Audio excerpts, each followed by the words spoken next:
across the UK, online and on DAB. Talk Radio. For those about to talk, we salute you. Talk Radio. Evening, dear listener. Iain Lee, a little bit more frantic than per usual today. I've been a bit busy with my guest. We've been recording something for his podcast, and the proviso was he has to stick around to do something for my show. Mr. Adam Buxton will be in the studio in just a little bit. He's coming in with waters aplenty. If you want to talk to him or me, 0844 499 1000. Don't forget, guys, we call you back and. Well, I'm not the kind to kiss and tell, but I've been seen with fire up. I've never been with anything less than a 9. So fine, I've been on fire with Sally Field, gone fast with a girl named Bo, but somehow they just don't end up as mine. It's a death-defying life I lead. I take my chances. I die for living in the movies and TV. But the hardest thing I ever do is watch my leading ladies kiss some other guy while I'm bandaging my knee. I might fall from a tall building, I might roll a brand new car, 'cause I'm the unknown stuntman that made Redford such a star.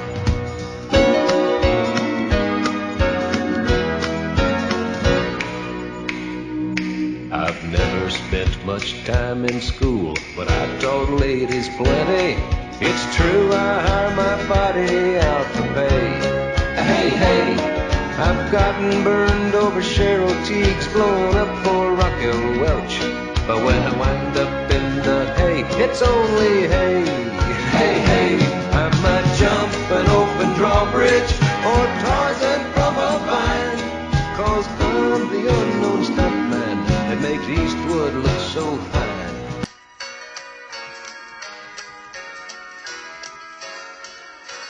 Hang on, I'm typing. I've typed. Good evening, dear listener. Oh, why can't I hear anything? Oh, that's right, 'cause I'm not plugged in. Good evening, dear listener. Iain Lee, Talk Radio. Hang on, I'm just plugging that in. There we go. Now I see. And it sounds, doesn't it sound funny? Close that microphone for a second. Now, it still sounds funny. There's only so much I can swivel it. There we go. Is that better? Oh, now turn this microphone on. Yeah. I was speaking into the back of the microphone. Never speak into the back of the microphone. The arse of the microphone was being cradled by my voice. The original king of unconventional talk. Iain Lee's technique is to speak into the wrong end of the microphone.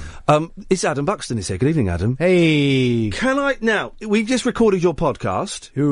Yes. Which is I don't really listen to podcasts. I listen to Radio 4 a lot. Sure. And I mean, I listen to talk radio all the time, so I don't have time for podcasts. Fair enough. But I've just started listening to your podcast because I knew that I was going to record something. Yeah.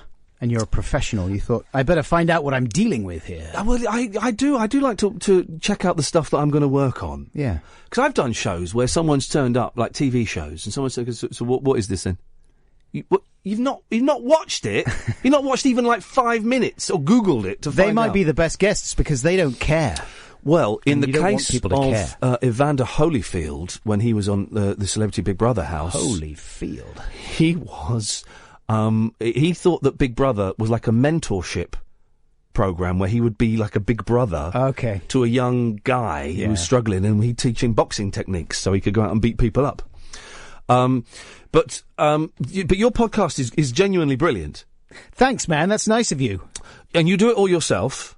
I do. Well, no, I've got helpers now. Oh. I did the first sort of 12 entirely on my own. And now I have a guy, Matt Lamont, who helps me edit the podcasts. Hi, Matt. The conversations. And Seamus Murphy-Mitchell. Okay. Who... I'm not going to say hi to him. Oh, he's actually really nice. You should say hi to him. I'm not going to. He likes you. I said that I was going to do a podcast with you, and he got excited. That puts me in an awkward position, but I'm going to stand by my initial... And we've just spoken for 2 hours in a studio, in a very small room, and it was all going so well. Mm-hmm. And then we came up here... You've started eating a smelly food. Oh, I was going to ask you if it was okay. I eating a smelly food. I forgot to ask you. What is that about? I know, that's no good, is it? It's It's one of the stinkiest foods. Yeah. Do you know what? It's fine. I'm eating for the listeners, I've got out from His between my Jaffas. thighs a large gorgonzola. No, it is an orange. And you're right, It's ripe. To me, Yes. it's lovely and delicious and smells of success. But to many people, it's a very depressing and invasive odour, isn't it? It reminds me of awkward girls in primary school. Awkward girls in primary school, peeling oranges uninvited. And that song, of course, it reminds me, of course. But I don't mind. It's very nice to see you. Was the last time we saw each other, was it The Persuasionists? I don't think we've seen each other. No, I don't since. think so. Yeah, I mean, obviously after The Persuasionists, the legendary careers sitcom, of course, really took things off. got pretty crazy for both of us. Yeah. Well, you went to Hollywood. I went to Bollywood. And the whirlwind has only just begun to die down for me. Starting to settle. Yeah. But I'm sure the nostalgia as we approach its 7th anniversary. Sure. Well, we were saying on the podcast that we should have a reunion with all the original cast members and crew. And do a DVD director's commentary. Do a commentary. If you go on Amazon and you type in The Persuasionist, I don't know if this is still the case, but there was a period where a DVD would show up with artwork and everything. It was going to happen. And it said not currently available or Here's something. the thing I didn't mention when we were recording the podcast. I mean, the podcast you can get on iTunes and Podbean and Acast and all of those places, can't you? I know it's on Acast and iTunes, definitely. I think it's on Spotify. I think as it well. pops up in all these places, and it's well worth a listen. Tristram Shapiro was the director. Yeah. He went off to he went and directed Community and stuff. Did he? Yes, he did. He went to America. I remember him saying at the time he was going to America. I was like, yeah, all right, mate, see you in 6 months. And he ended up directing, I remember, I used to love Community, and I watched an episode of that, and his name popped up, and I was like, flipping heck, why didn't he offer me a job in that? Yeah. Do you ever get that when you see someone, we didn't mention this in the podcast, but a lot of my career has been spent watching, people, my peers, go off to earn millions of pounds and make movies and things like that. And you never think, they could thoughts ask like me that, to be in that. never cross my mind. No. No. No. I'm very, very well adjusted on that level. Well, that's good. Because I know a great number of people who've been involved with movies and those kinds of projects, and I never covet a role. So I can hear heavy breathing in the background. Is that you, Alan? Hi Ian, hi Adam. Hi, Alan.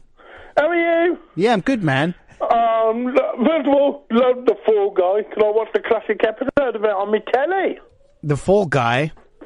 What was the theme tune? The Unknown Stuntman. The Unknown Stuntman. We have just played it. Adam wouldn't have heard it because we had the sound in the studio down, but we did just play. Oh, that was the theme. That was the song. Yeah. Was it? Yeah. Right, because you didn't back outro it. I'm a maverick. Back anno. I don't play by radio's rules. Oh yeah. Talk in the back of the microphone and don't mention what the song was. What I just played. Isn't that right, Alan? Yeah, that's very true, Ian. Thank you very much. Have you got a question for Adam? Yes, I have. In 2012, 2013, you worked on Six Music with the lovely Edith Bowman, who Ian has worked with as well. Yeah. What was she like? What was she like? She was exactly like a female human. She's lovely, and I'd met her before at festivals. She's just a very approachable, charming young woman. Occasionally, she would slightly take the mick out of me in ways that I didn't expect. Oh. Sexual ways? No. Romantic ways? No. Progressive ways? Well, it's a kind of a... Whale ways? Yes. Yes, we got there. Whale ways. Whale ways. She worked for British Whale. What? Does that answer your question, Alan? Yes, it does. And also, I've just seen an amazing TV programme before tuning in to you, Ian. Oh, yeah. What was that, mate? The new series of Peaky Blinders. Are you a fan of that show, Alan? Yeah, I am. It's very violent, isn't it? Well, Alan's a very violent man. Is he? Yes. Well, I am from Birmingham. I'm going to be in Birmingham this weekend. I'm doing a show at... oh, are you? Whereabouts? At the Town Hall in Birmingham. Wow. I've actually performed there. Have you? Well, There's a video of me on YouTube performing at the Town Hall. Alan, let him finish his plug. Oh, no, that's okay. It wasn't really a proper plug. I was just, Talking about Birmingham.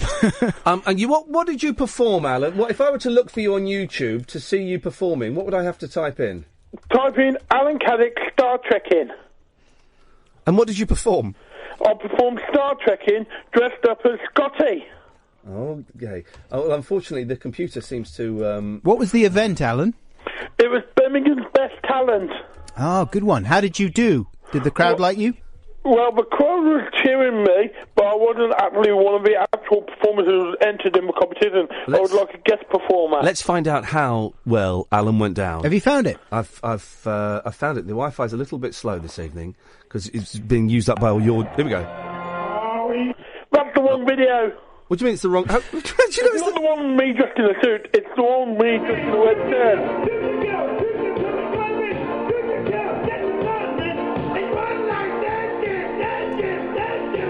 Sounds good.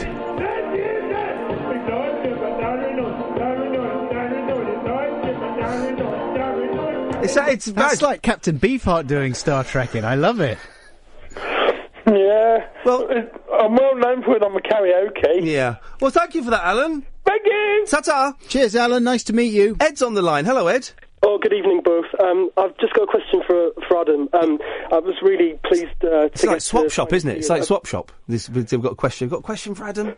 I know, it's great. This is exciting. Fun, yeah. I feel like a member of 5 Star who's just about to be sworn at. Oh, do you remember that? Carry on. So, I finally got to see one of your book shows in March, and I was just, over the last couple of days, really enjoying the Radiohead video, and I wondered if you'd had a chance to see it, and what you thought of it. Oh, yeah, I think it's fantastic. It came out of the blue. I didn't know that they were going to do proper You're a big videos. Radiohead fan. Are you friends with Radiohead? I'm friends with members of Radiohead, yeah. Wow, that's cool. And I had heard the album, actually, because one of them was staying with me over Easter, and he played me the whole record, and it sounds really good. Gosh. So I was very excited about that, but I didn't know what they were doing as far as videos. We didn't talk about that. So it was a total surprise to see this. I've not seen the video. What is it? Well, it's a version, it's like a kind of spoof of Camberwick Green or Trumpton. Is it really? Yeah, it's filmed in that style with those sort of little, that stop motion style with those kinds of models. Yeah. But it's a little miniature version of The Wicker Man. Oh, wow. So if you fuse Camberwick Green with The Wicker Man, it's sort of brilliant. I think it's probably dealing with, issues of immigration and Islamophobia and that kind of thing. Rightfully so. Rightfully so. The track is great, and Burn the Witch it's called. Well worth checking out. And I hear that they're also going to do other little bits and pieces of video to accompany some of the other tracks on the album as well. So I'm excited about that. Does that answer your question, Ed? Yeah, thank you very much indeed. Cheers. Cheers, Ed. Nice to talk to you. We get nice people calling the show, generally. 0844 499 1000. I'll tell you what, we're going to have a little break. You tuck into more of your stinky food. Do you want some orange? Now he offers me some. We have ways of making you talk. I've not been... Adam Buxton said, I've not been to Toronto. I've been to Montreal, where I had a tiny part in a film with Angelina Jolie. Whoa. Yeah. A terrible film.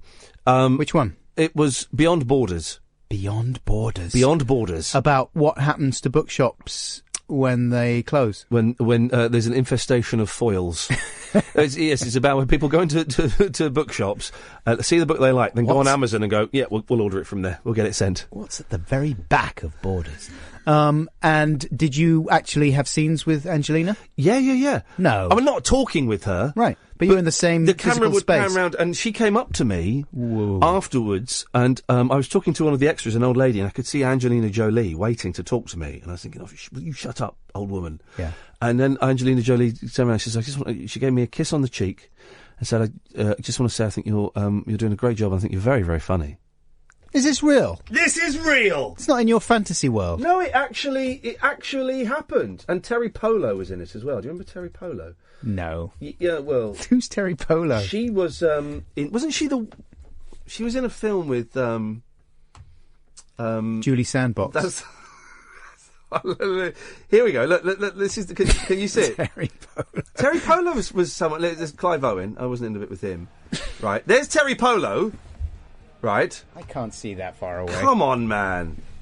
I don't need to say. So you're, Adam's here for another 10 minutes. If you want to talk to him, 08444991000. If you don't, well, screw you. I'm going to talk to him.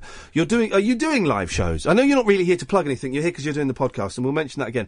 But you do your live shows, don't you? Is Bug your live thing, or do you do other things? You do. I do. In fact, in Birmingham, I'm going to be doing my own bits and stuff. What does that mean? So everything I do live generally is a form of a presentation from my laptop, and I show little clips of video, and then I interact with this and that. I read out YouTube comments that I've found about various things. And one woman I remember at a gig in Bristol very indignantly at a certain point stood up and said, "Boring!"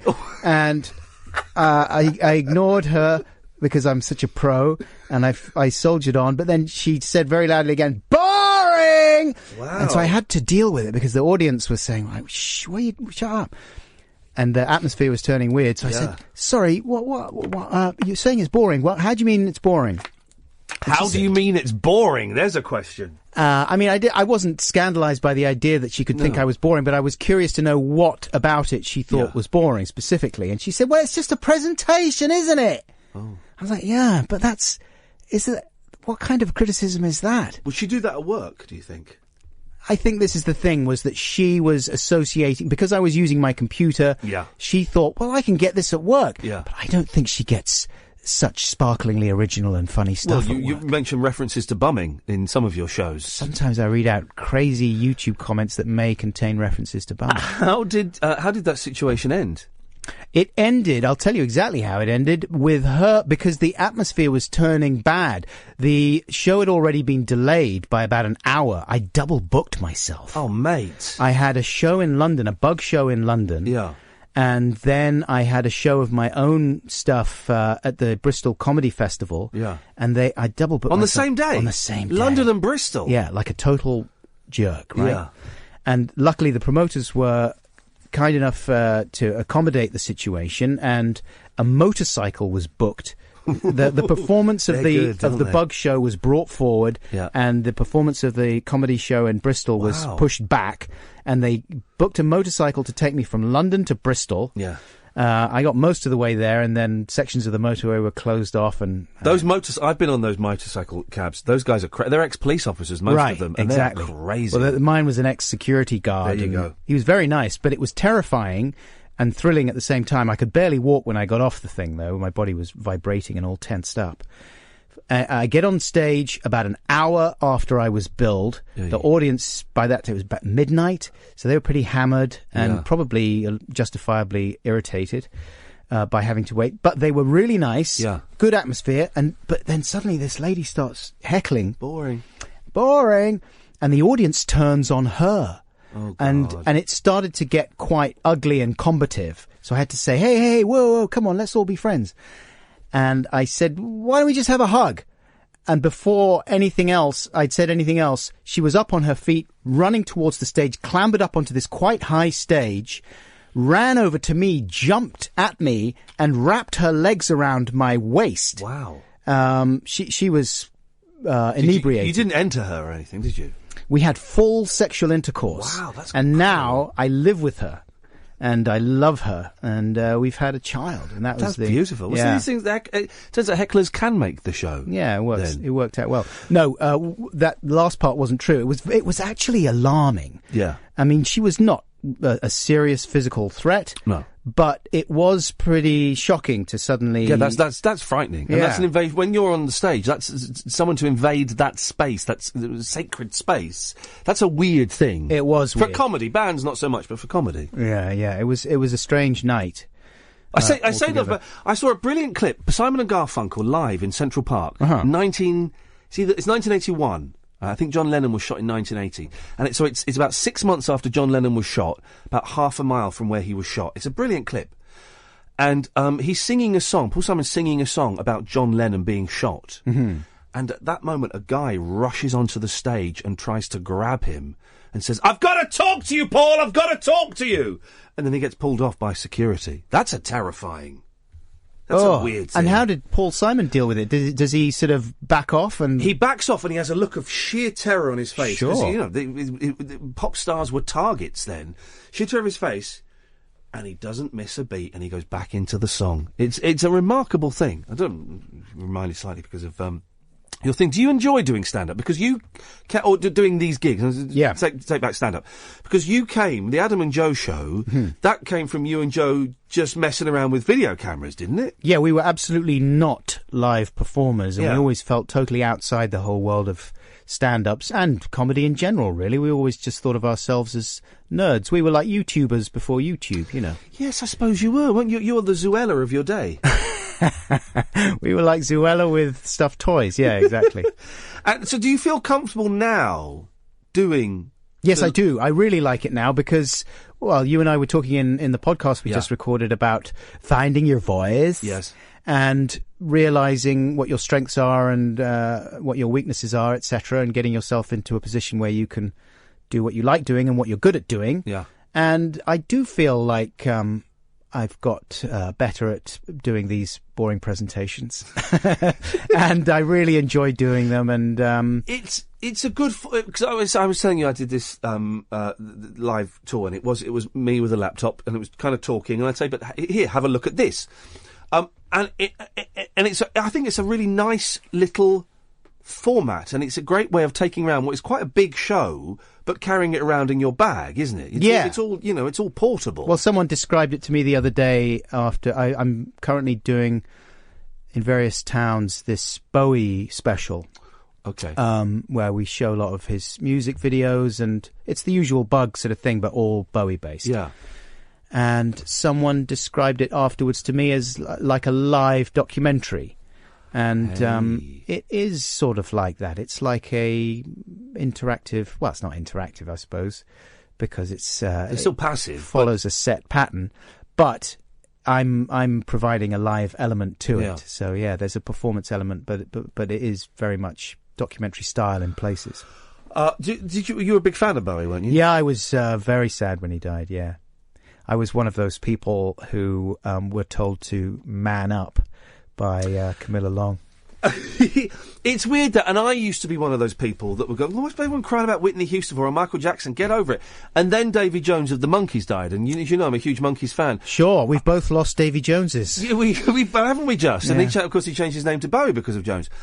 And I was devastated. I was in bits, and I realised I was crying, and I was in floods of tears, and I was crying partly because Davy Jones had gone, but also what he symbolised in my life. You know, he kind of represented elements of my childhood. Yeah. He represented the fact that I didn't get on my dad particularly well at the time. It was so many different facets that I was mourning when he passed. And so now, I totally get why people, you know, get upset when someone they've never met before dies. I know, it was a very strange thing for me too, because I certainly was one of those people. And I did a podcast, a couple of podcasts, in fact. Yeah. Had to be two to accommodate the grief. The very tip of the iceberg for me and Bowie. But I talk about the fact that when Princess Diana was died, murdered, whatever you want to call it, sadly taken away from us, I was one of those people who was quite overwhelmed and resistant to the outpouring of grief from people, and thought that it was a bit crazy and a bit of a drag. And actually my dad felt that too at the time. Yeah. And he articulated it at the time for our show on the Adam and Joe show. We did a thing with him reviewing Candle in the Wind, the Elton John thing, which he didn't enjoy. And, you know, I just thought, this is stupid. It's nuts. Yeah. People are just looking for an excuse to go all over emotional. But then when Bowie popped his clogs, I understood it completely. It was, I do think it was slightly different. And I certainly, you know, for me, I was quite an obsessive with Bowie, and he was really a big part of How my obsessive? life. Are you like bootlegs? And had you ever met him? No, I was in close proximity. I was within striking distance a couple of times. Once at me and Joe were at Glastonbury in 2000 when he performed there. Yeah. And we heard afterwards that he was debating whether he should appear on a TV and do a TV interview. It came down to us or Joe Wiley, me and Joe or Joe Wiley. Wow. In the end, he didn't do either. Got on the Bowie bus and buggered off. That's just so like him, isn't it? So unpredictable. But a few years after that, he did a performance for Radio 2, I think, with Jonathan Ross introducing him, and Jonathan invited me and Joe along to see him do that at Maida Vale. Yeah, wow. And we were right in the flight path for shaking hands with David, and then Ricky Gervais sideswiped us. And Bowie was actually an early adopter of Gervais's stuff, was one of the first people to trumpet the genius of The Office. Yes. And they became pals. And I think maybe that was even the first time that they'd met. Yeah. So anyway, it meant that we didn't say been hasn't it been a weird year? I know it's a cliche to say, but it's been a weird... The one that got me, and I'll be honest, all the people that have died this year, they haven't meant that much to me, personally. Paul Daniels did, actually. I was a big fan of Daniels. But none of them... I've respected the gravitas, but none of them have really kind of touched me. But the one that got me, the one that made me shudder, and this will sound weird, was David Guest. Oh, yeah. Because it was just suddenly, it's like, Jesus, this year is so random and is so insane. You know, and I'd met Guest once and he was very, very pleasant. I have no connection with him. But there was just something so odd. David Guest is dead. Do you know what I mean? Yes, it's as if there's some strange heavenly celebrity sniper who's just randomly picking them off. Part of me does think maybe there's something's going on. Alien sniper, maybe. An alien sniper.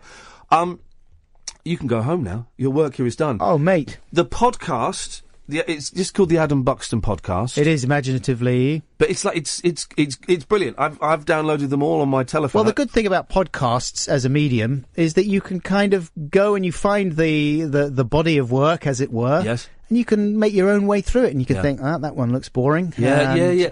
So I'm not going to do that one. And you can think, oh yeah, I quite like him or I quite like her. I'll give that a go.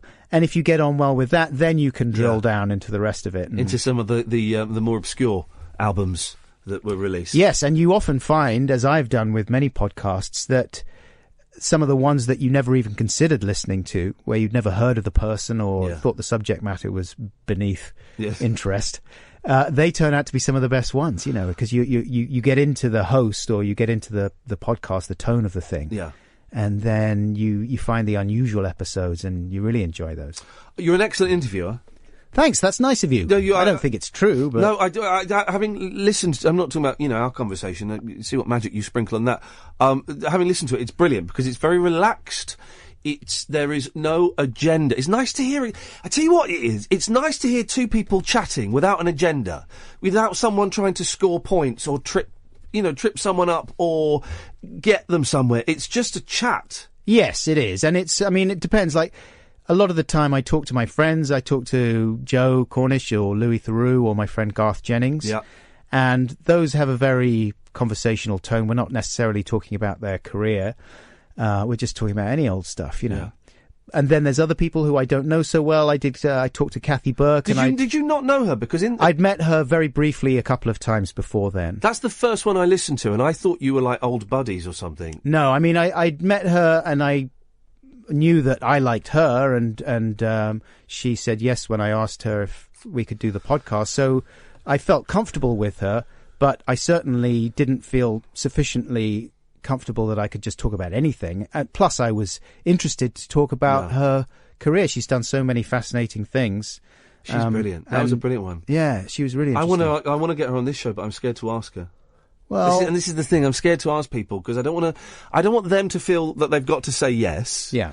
And then I don't want the rejection of people saying no. Man up! What? And are all your live shows? Are they on? I'm going to say adambuxton.net. It's adam-buxton.co.uk. But if you search Who for, are you? I don't know. If you search for Adam Buxton's blog, it'll come up. Probably. Okay, and it's got all your live dates. Birmingham at the weekend. Yeah, Birmingham, doing my own stuff from the last couple of years. It's not new material, and I'm headlining a bill with some pretty great Sam Simmons and Liam Wilson. I don't know. Williams, sorry. I don't know people. I'm so out of touch with the They're world. good. And then I'm doing the Bowie Bug show in Glasgow on Monday. Yeah. And anyway, yeah, so the dates are on there. Hey, it's nice to see you, man. Really nice to see you. Let me know when everyone gets back from the Persuasionists and when we're meeting up, and I'll bring pizza and stuff. Persuasionists movie. 08444991000.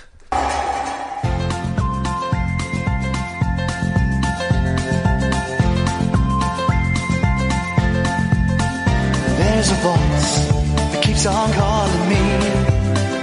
Down the road, that's where I'll always be.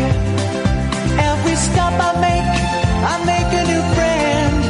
Can't stay for long, just turn around and I'm gone again. Maybe tomorrow I'll wanna settle down.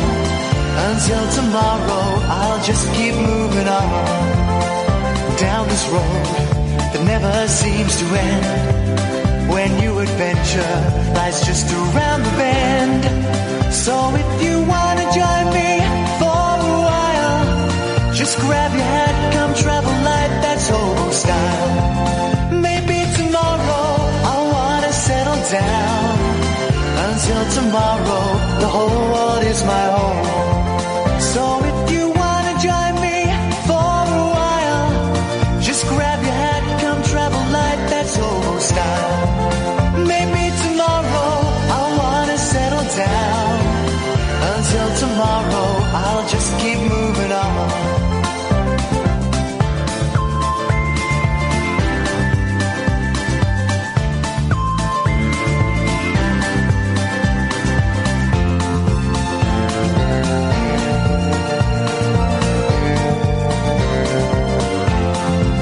Maybe tomorrow I'll wanna settle down. Until tomorrow I'll just keep moving on. There's a world that's waiting to unfold. A brand new tale no one has ever told. We've journeyed far but you know it won't be long. We're almost there and we paid our fare with a hobo song. Maybe tomorrow I'll wanna settle down. Until tomorrow I'll just keep moving on. So if you wanna join me for a while, just grab your hat, come travel light, that's hobo style. Maybe tomorrow I'll find what I call home. Until tomorrow, you know I'm free to roll. Well, that was nice, wasn't it? Sorry, I'm just setting up... He's really nice. Can he come in again? No. Oh. No. Never again. I haven't seen him for years and years and years since we did this sitcom, The Persuasionist, that was, well, I think slightly unfairly torn apart. It wasn't brilliant, but it wasn't as bad as everyone said it was. There have been stinking things that have done better. Yeah, it was, it wasn't great, but it didn't deserve the more... 08444991000, by the way, if you want to call in as usual, you can call in. I've had lots of people on Twitter saying, I want to call in about this, I want to call in about that. Do you want me to call in about... guys, maybe I'm not explaining the show well enough, right? You can call in about literally anything. Yeah. Are we allowed to talk about the elections yet? Is it 10 or 11 we can talk about them? Oh. I'll tell you why, because one of the bosses said, you're going to let loose on the elections tonight. Was it 10? What time do they close? Is it 11, I think, isn't it? Or 10? I don't know. I don't know, because I don't care. Yeah, well, we may not be able to, you may not legally be able to say that. It's 10, so we can say it, Id. All right, fine. I couldn't give a stuff about the elections. The only election going on where I was for the Police and Crime Commissioner. Mm-hmm. The PCC. Well, having worked in local radio, and yes, I'm a big fan of Ollie Martins. I wonder how he got on. I also know that they're really it's a pointless thing. And I partly didn't vote in it. I haven't worn deodorant since Friday. I partly didn't vote in it because last year, the first time, 4 years ago, only 12% of the electorate turned out to vote in the PCCs. I'm hoping it's less. Because they're all going, oh yeah, well the election was in August, and it was the first one, and people don't know about it. You wait, it'll pick up. I bet it's dropped. Do you think? Massively. Who knows who their PCC is? I didn't even get any flyers or leaflets or anything from my local PCCs. Oh, I did, and I got one, from the prospective PCC. She sent me something through, and then she got her mate, the local MP, to send something through as well. Snooty cow. The thing is, I'm not a big fan of the local MP either, so it was just like someone I don't like saying to vote for someone that I wasn't sure about. It's not going to sway me, is it? It's going to sway me a certain way and not in their favour. So that's that. Yeah, I mean, it's a point. So I didn't get to vote in any of the cool ones. Like, I would have voted in the council. I would have voted in the council. I would have voted in the mayoral if I still lived in London, but I don't live in London. The thing about the mayoral candidates, right? They're all slimy little so-and-sos, aren't they? Goldsmith, you slimy little git. Then Khan, you're even slimier. And the only one I liked was the women's equality one. I liked her. I thought she was good. All the others, jog on. I'm not interested in any of that. So what, it was a decision between being punched in the face or being punched in the gut? I don't understand the analogy. Well, neither's nice. What would you prefer? Oh, a poke in the eye with a sharp stick. That wasn't on the table. Slap in the face with a wet fish. 0844 499 1000 is the telephone number. If you want to give us a call, you're more than welcome to. The way it works is we sit here and we talk. You call up, we call you back, and, you know, we're a news station. We're not exactly spoilt for calls. You'll get on pretty quickly, probably. Sometimes we have a bit of a rush, and some people have to wait a little bit longer. And you can literally talk about anything. I'd rather not talk about, we can't talk about Brexit, actually. We still can't talk about that. But, the kind of usual boring stuff that you'll get on LBC, the immigrants and Muslims and, but if you want to, we can do it. So stop tweeting me with, do you want me to come on and talk about this? Yeah. I'll come on and talk about this if you want. Phone up. You don't need to, announce yourselves, just phone. Don't book your, you don't need to book your place, you don't need to flag it up ahead. You just call in 0844 499 1000. This is unlike any other phone-in show, right? Literally, you can call in about whatever you want, and we'll dick around and we'll do straighter stuff and serious stuff and whatever. And it's all fine, man. It's all fine. 0844 499 1000 is the telephone number if you give us a call. Id, you've got to stop talking to them. If they're not coming on, get rid of them. And if they are, phone them up. He has a little comment. It's too nice. How's your day going? Do you have a good day? How's your mum? Is your mum still with us? Is your mum okay? Just don't stop being nice to them. Stop being nice to them. Say, you coming on or what? For goodness sakes. For goodness sakes. 0844 499 1000 is the telephone number. Let's have a little break. I take my road in the morning. I take my road in the night. I take my road in the afternoon to make sure I get back for bath time. 0844 499 1000 is the telephone number. Gatford's on the line. Yes, Gatford? Good evening, sir. How are you? And madam. Hungry, man. Hungry. Are you? Well, because Adam came and we recorded his podcast, I didn't know we'd be talking for 2 hours. No Chinese, I assume. No Chinese. We had great. So we were talking for 2 hours, and then we had great technical difficulty. We couldn't find a studio to do it in. He'd forgotten his little sound box that he would normally use to record, so we had to record it here. And then we couldn't transfer and we talked for 2 hours. So I'm starving. Yeah, I'm absolutely Hank B. But we'll stop on you want to order something, which is torturous because I won't be able to eat it. Domino's? What? Domino's? We had Domino's the other day. Tuesday. Right, fair enough. But it doesn't matter because I can't eat. This isn't what the if show. I get something that's got bits so that you can? Well, no, but this isn't the show where I have literally no time to talk. I know. To eat. What about the adverts and the songs? Well, we're not really meant to play songs. And Can we songs not Oh, okay. Can we not whack American Pie on? No, we can't. We have a Chinese in that time. A Rush album or something? Why do people keep sending me weird abuse? Things? Yeah, okay. Yeah. I'm calling up to talk about something that I want to introduce. Go on. Should I live in London anymore? I'm currently on the holidays, and I'm not in London, and I'm sleeping better, and I'm breathing better, and generally feeling better. And I wonder if that's got something to do with the fact that, obviously being on holiday is quite nice, but also, I'm not in London at the moment. Where are you? On the south coast, in Bournemouth, to be precise. Bournemouth, very nice, Bournemouth. Fair enough. Yeah. Tomorrow, go for a day out in Swanage. Swanage. I twisted my ankle on Swanage Beach as I was digging a hole in the sand. Twisted my ankle. And also, we found a little fairground And they had those little cars you sit on, you put 20 pence in and it drives around a little circuit. And we found one, it was 10 pence back in those days, we found one, and we put 10 pence in, didn't stop, wouldn't stop, kept going, and in the end we got bored and we gave it to another kid. And Swanage was also the place where my mum told me my middle name was Gaylord. So, mixed memories of Swanage. Do you want me to find the place on the beach and sort of plant something in the sand? No, be very, very careful. I don't trust the Swanage beach. It's nice, Swanage. I like Swanage. I like Swanage a lot. I'm just wondering, I don't know, am I getting bored of living in London? Yeah, how old are you? But, you know, I mean, like, I don't know, just like, I feel much better down here. Yeah, get out of London. London's horrible. How old are you? What are you, 40? 41, yeah. Yeah, get out. Get out. It's perfect time to get out of London. What do you work in London? I do, but I could travel in. It's not, you know... What, from Swanage? Well, not from Swanage, obviously. Move to Swanage. I live in Swanage. Move to Swanage. What, from Bournemouth? You'd commute from Bournemouth to London? It happens. I wouldn't.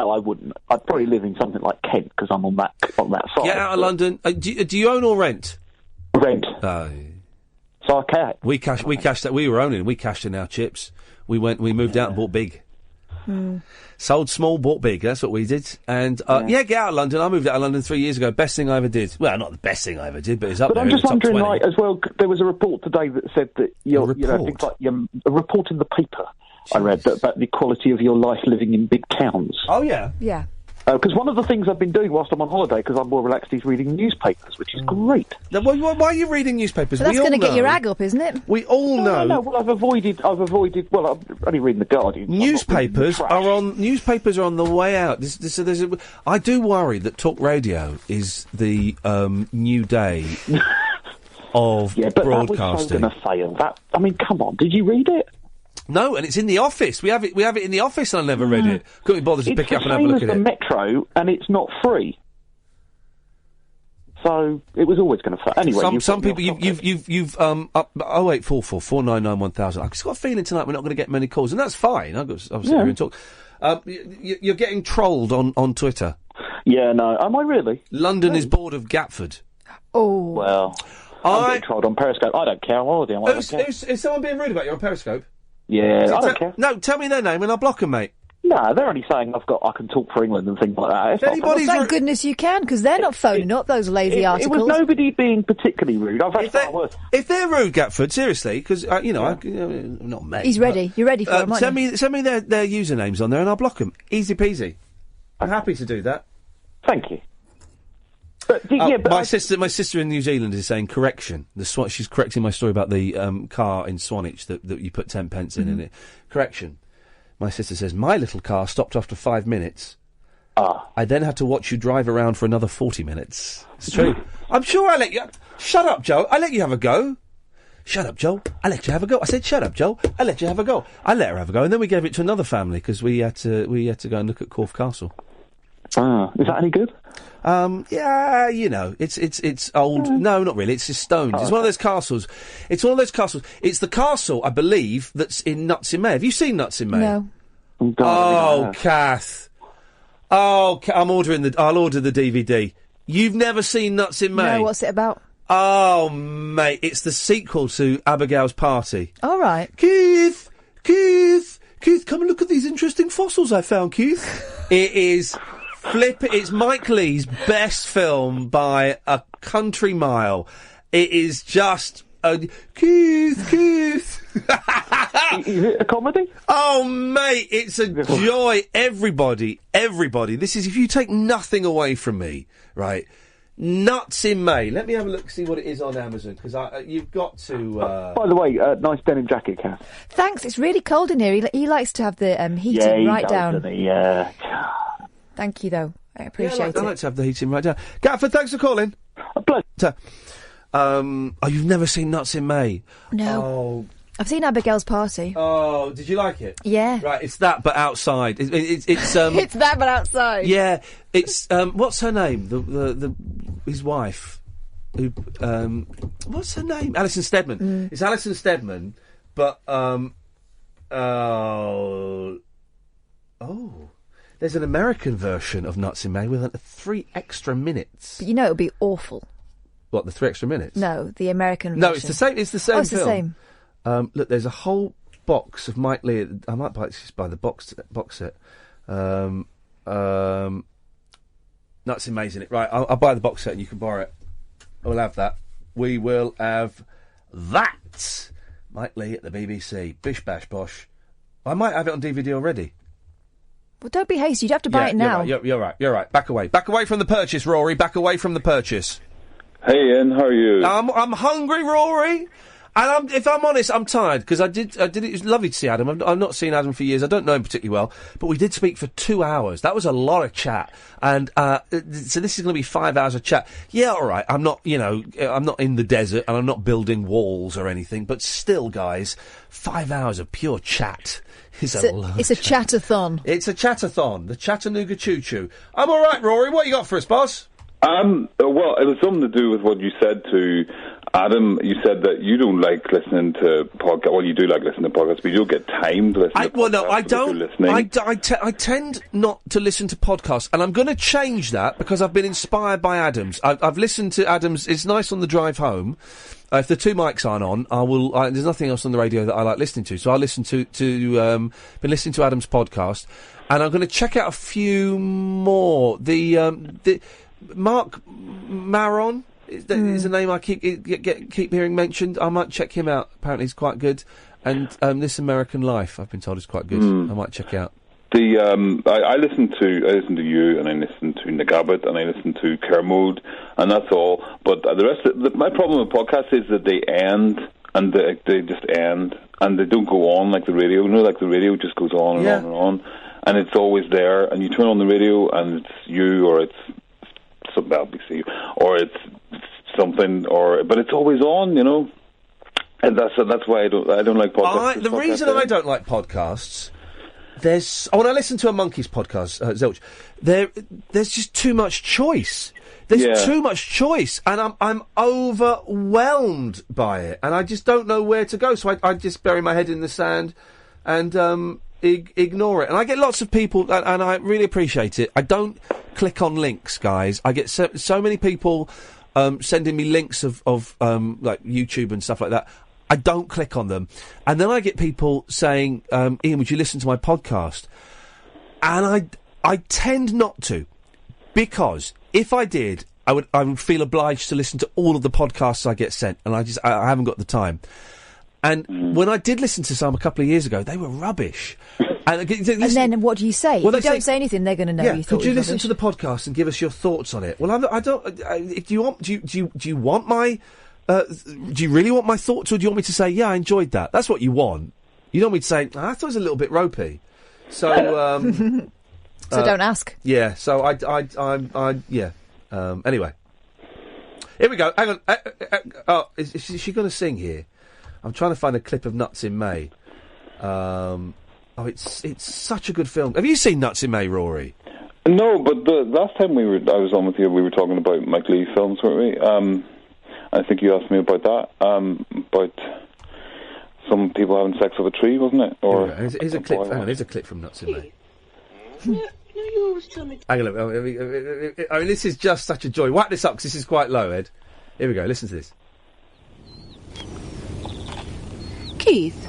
No, you always tell me to chew everything 72 times. But I don't think that can be right, because, for instance, you're chewing nuts now, and they have to be chewed 72 times because they're very hard. But earlier on I was eating mushroom, and I only got as far as 31, and it slipped down my throat quite naturally. So it doesn't always have to be 72 times, does it? He's chewing.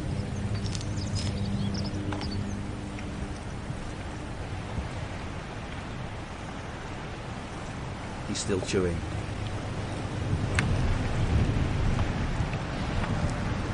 The important thing is to use your discretion.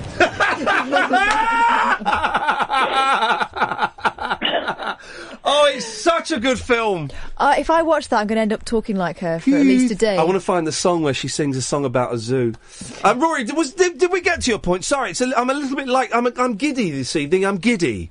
Yeah, no, we got to the point that podcasts end, and there is one podcast. Have you heard of Stuff You Should Know?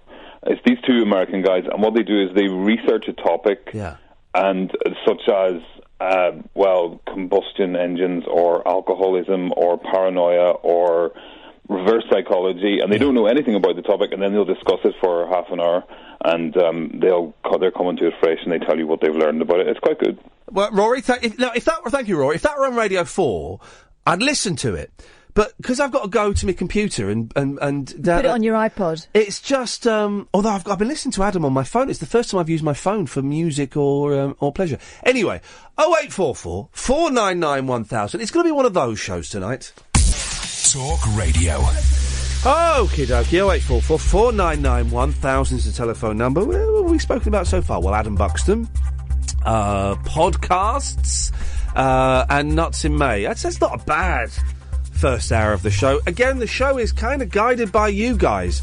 You want to talk about it? Well, you phone up and we talk about it. Was anyone really enthused by the elections today?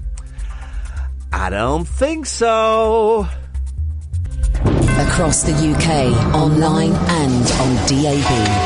Get an earful of unusual nocturnal emissions with radio's Lord of Misrule, Iain Lee. No relation, thank God.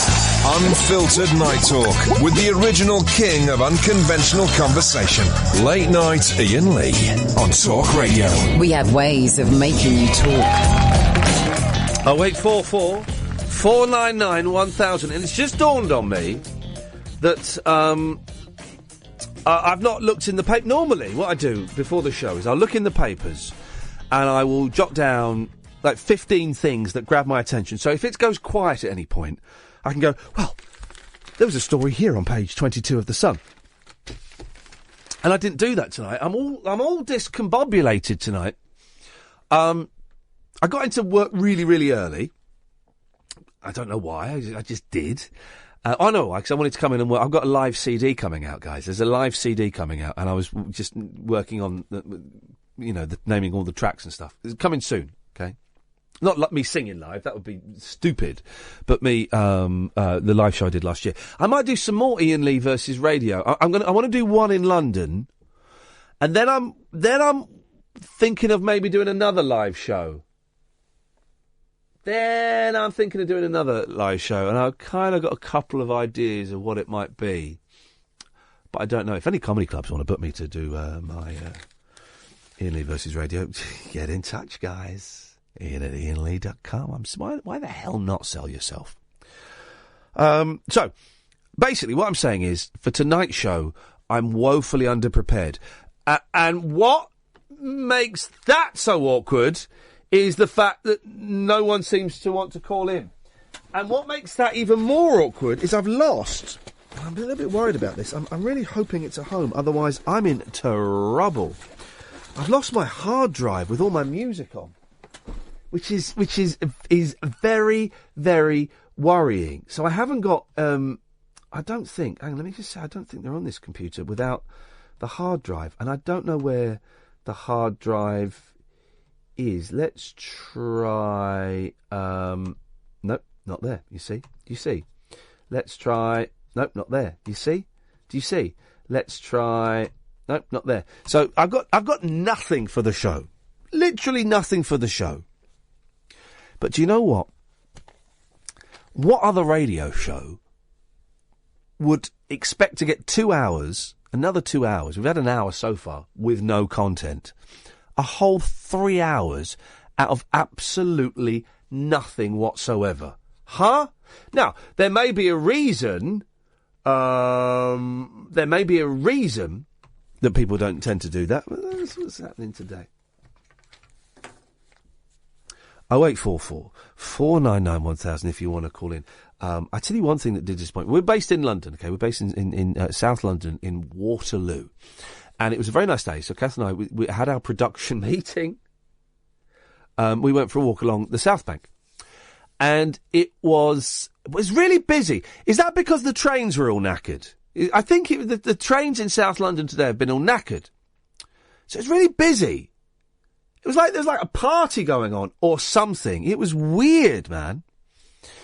And there were some street performers, and most of them were rubbish. We saw these guys like doing some funny dancing and stuff, and spinning some steel drums. They were quite good. I enjoyed that. But the rest of it was street performers. I listen. I used to go busking, and it really is. I wish them nothing but joy and luck. But I'm not coming back to Birmingham. Well, I might come back to Birmingham, Paul. I don't know. I'm sure you would. I know you would. But the South Bank was just full of all these street performers, and it was. I suppose it was a joyous, happy, sunny noise.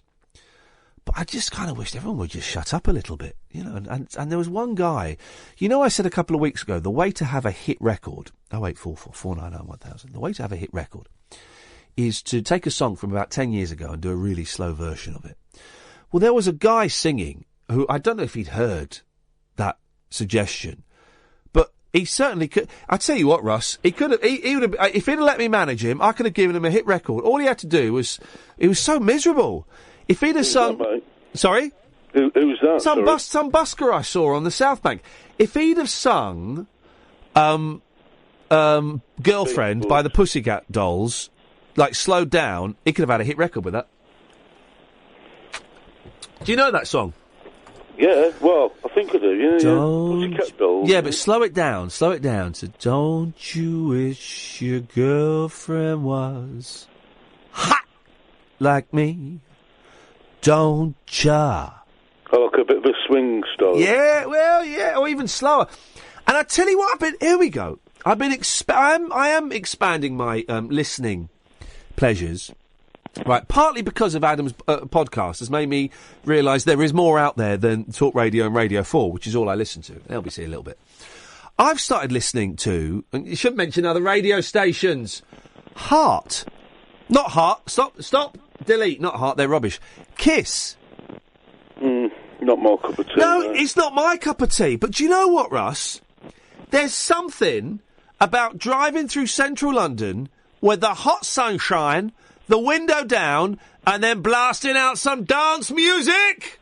Oh, dance music, yeah. I used to like Radio 1 back in the day when with the old Judge Jules and Pete Tong and Dave Pearce and dance anthems. But there's a cover. Oh, there's a cover of Fast Car. I've heard that recently. Is this it? Hang on a second.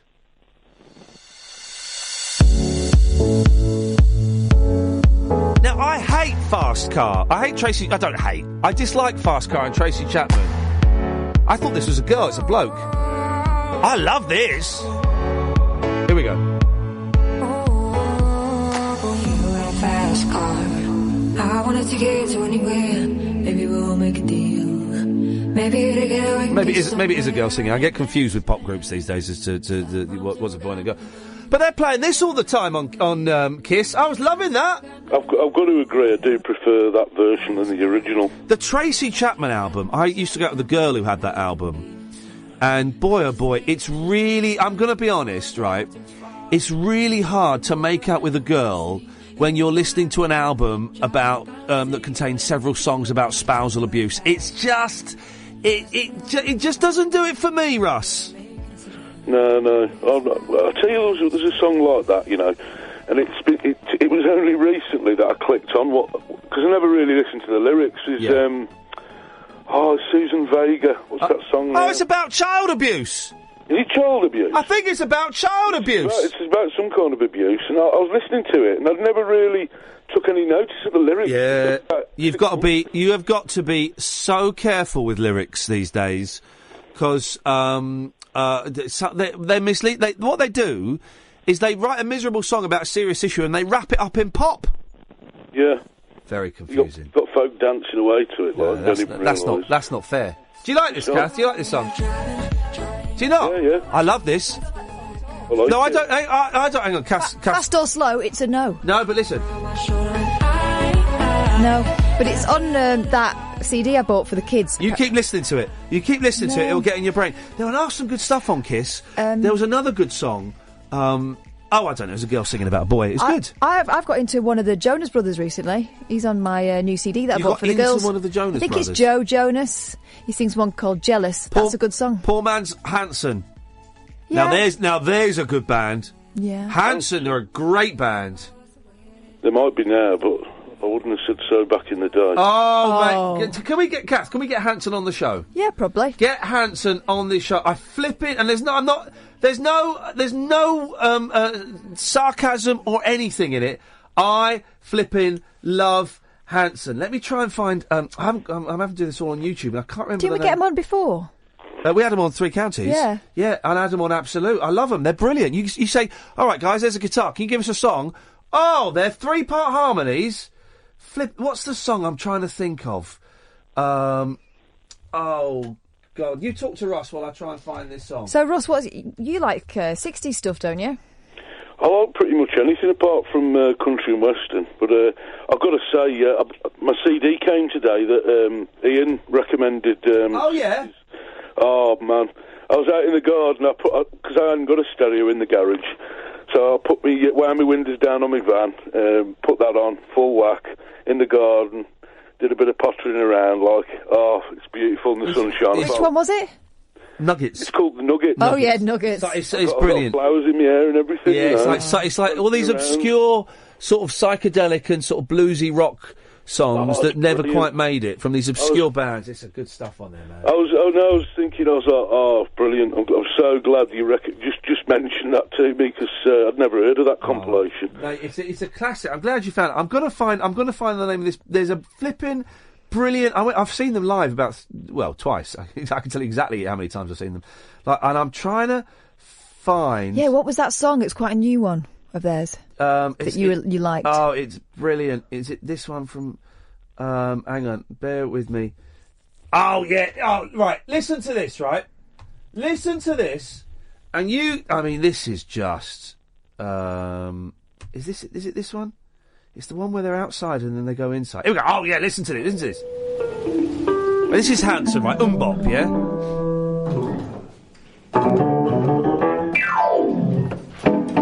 Here we go. They're just warming up. Here we go.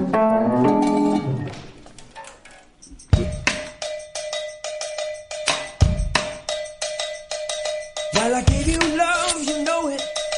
So when did you ungrow it and decide that you would find another man? You've been out there shaking, tell the boys are chasing. When you get home, you think I'll be the bigger man.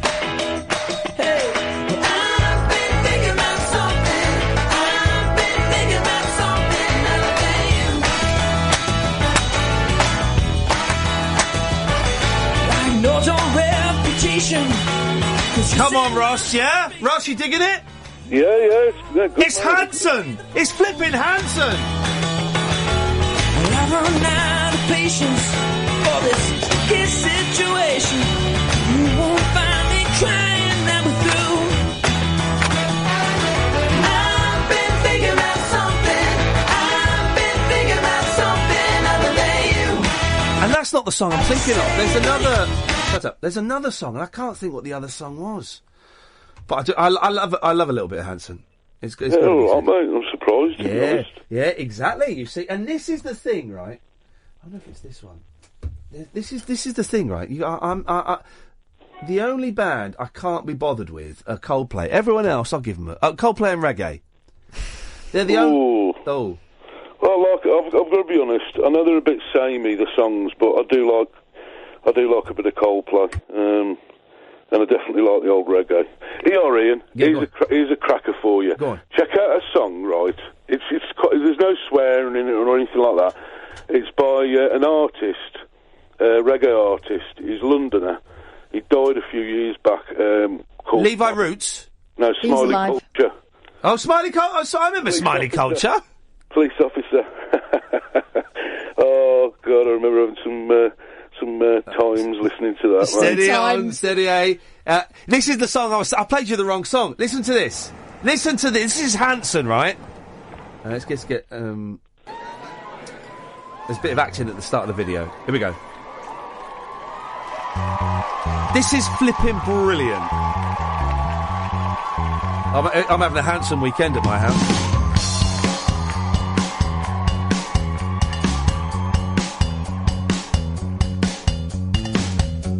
She's about to walk Hang on a second, wait till you get to the chorus.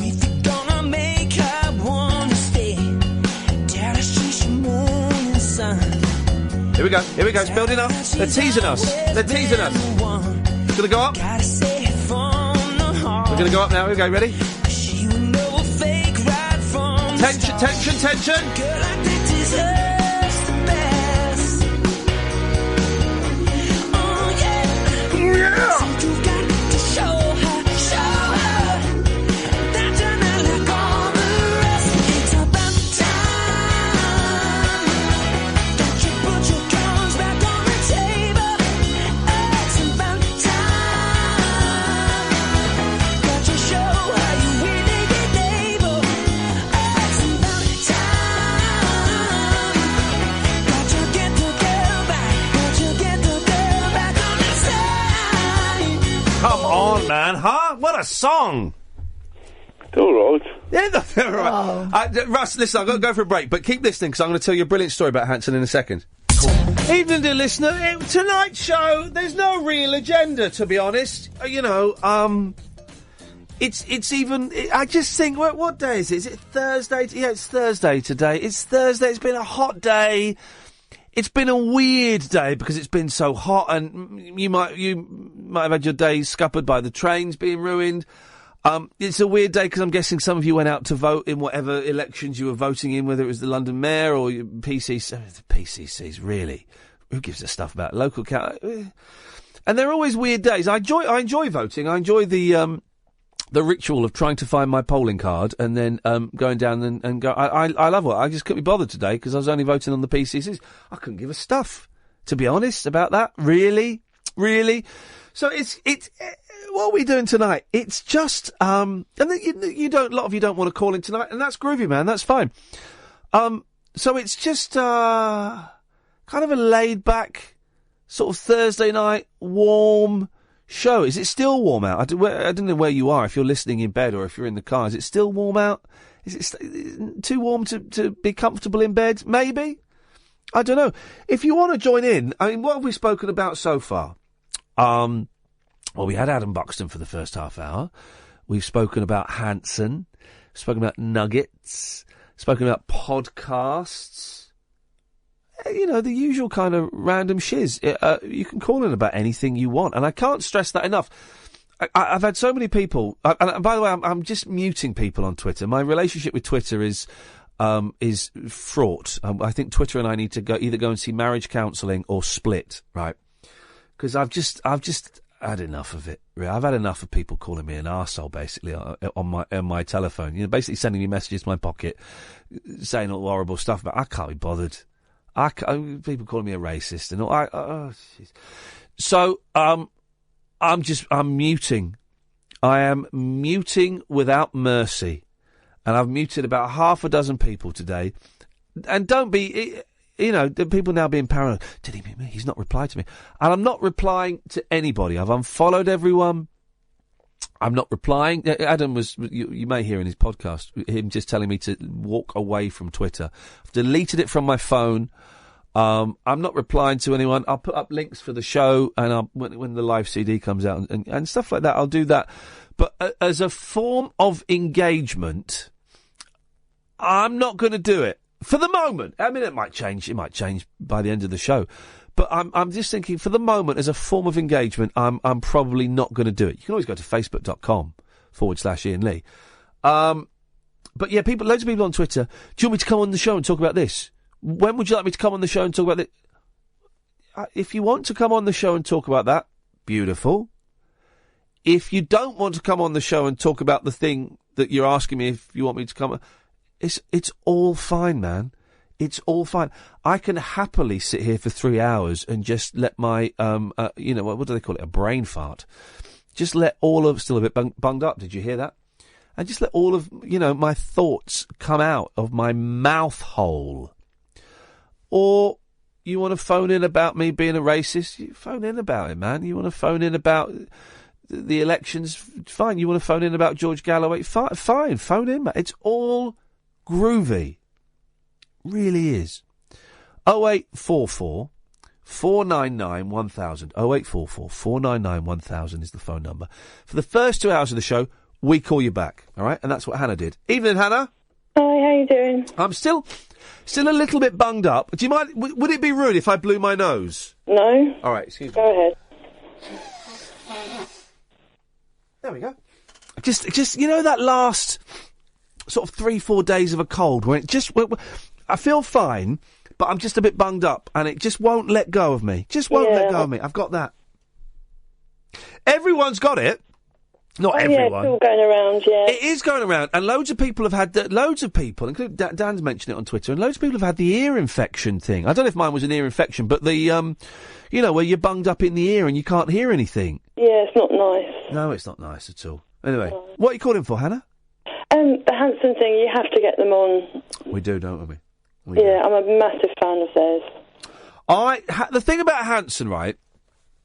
I like them from day one. I saw Mbop when I was in Pakistan for 3 months, and we had I guess we were watching Indian MTV in Pakistan. Maybe I don't think Pakistan. Maybe Pakistan had its own MTV. Anyway, so we're watching.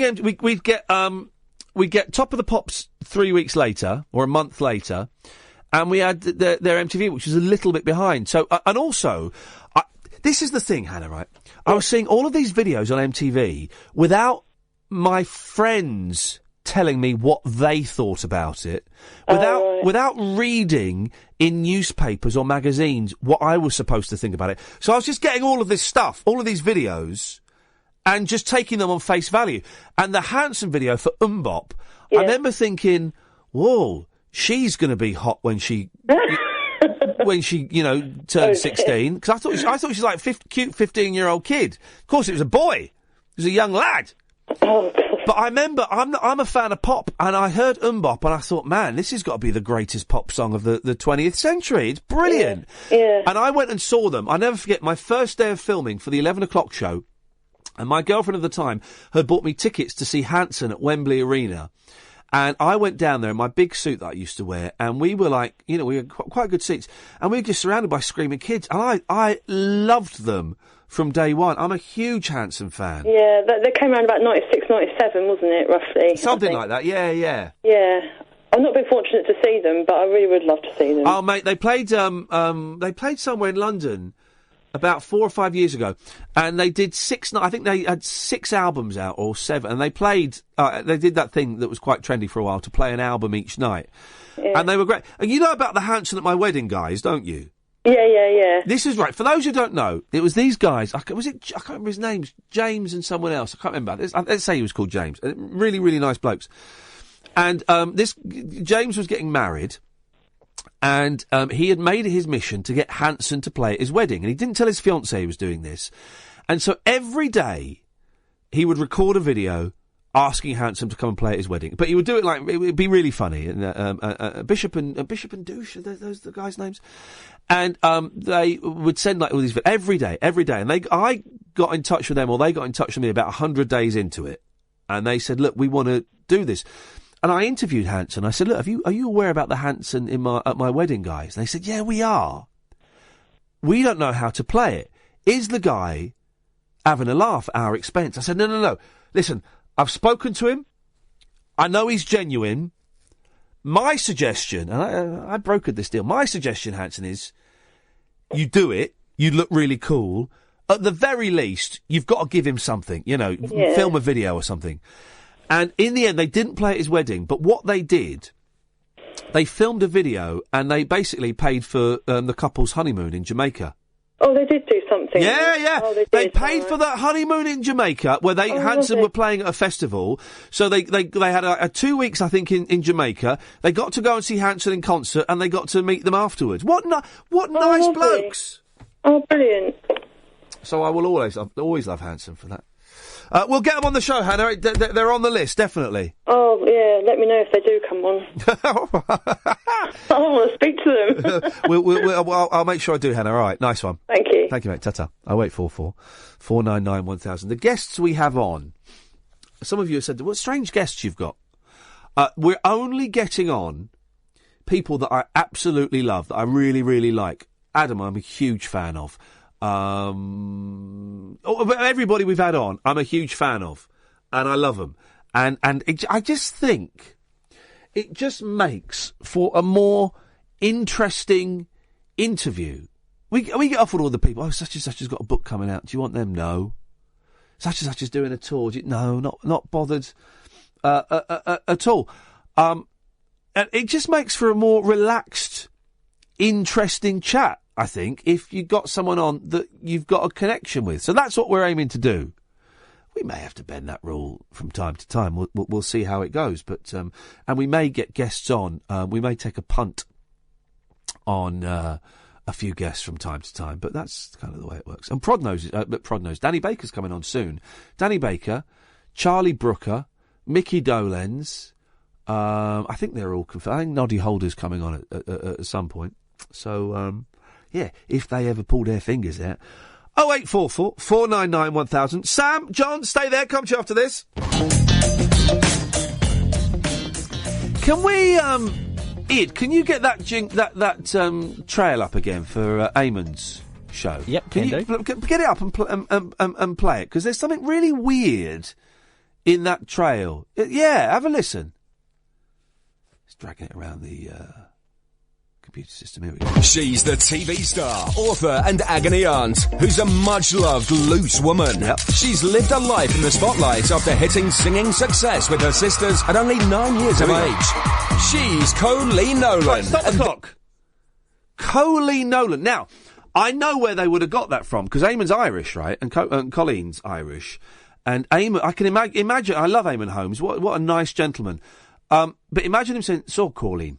You can, with the Irish accent, you can hear, but I would have... Colleen, John? John? John's disappeared. Let's get John back. Yes, Sam? Hello, you okay? I'm all right, Sam. What you got for us? I've got two things. Remember I recommended Tame Impala to you, that band? Remember who?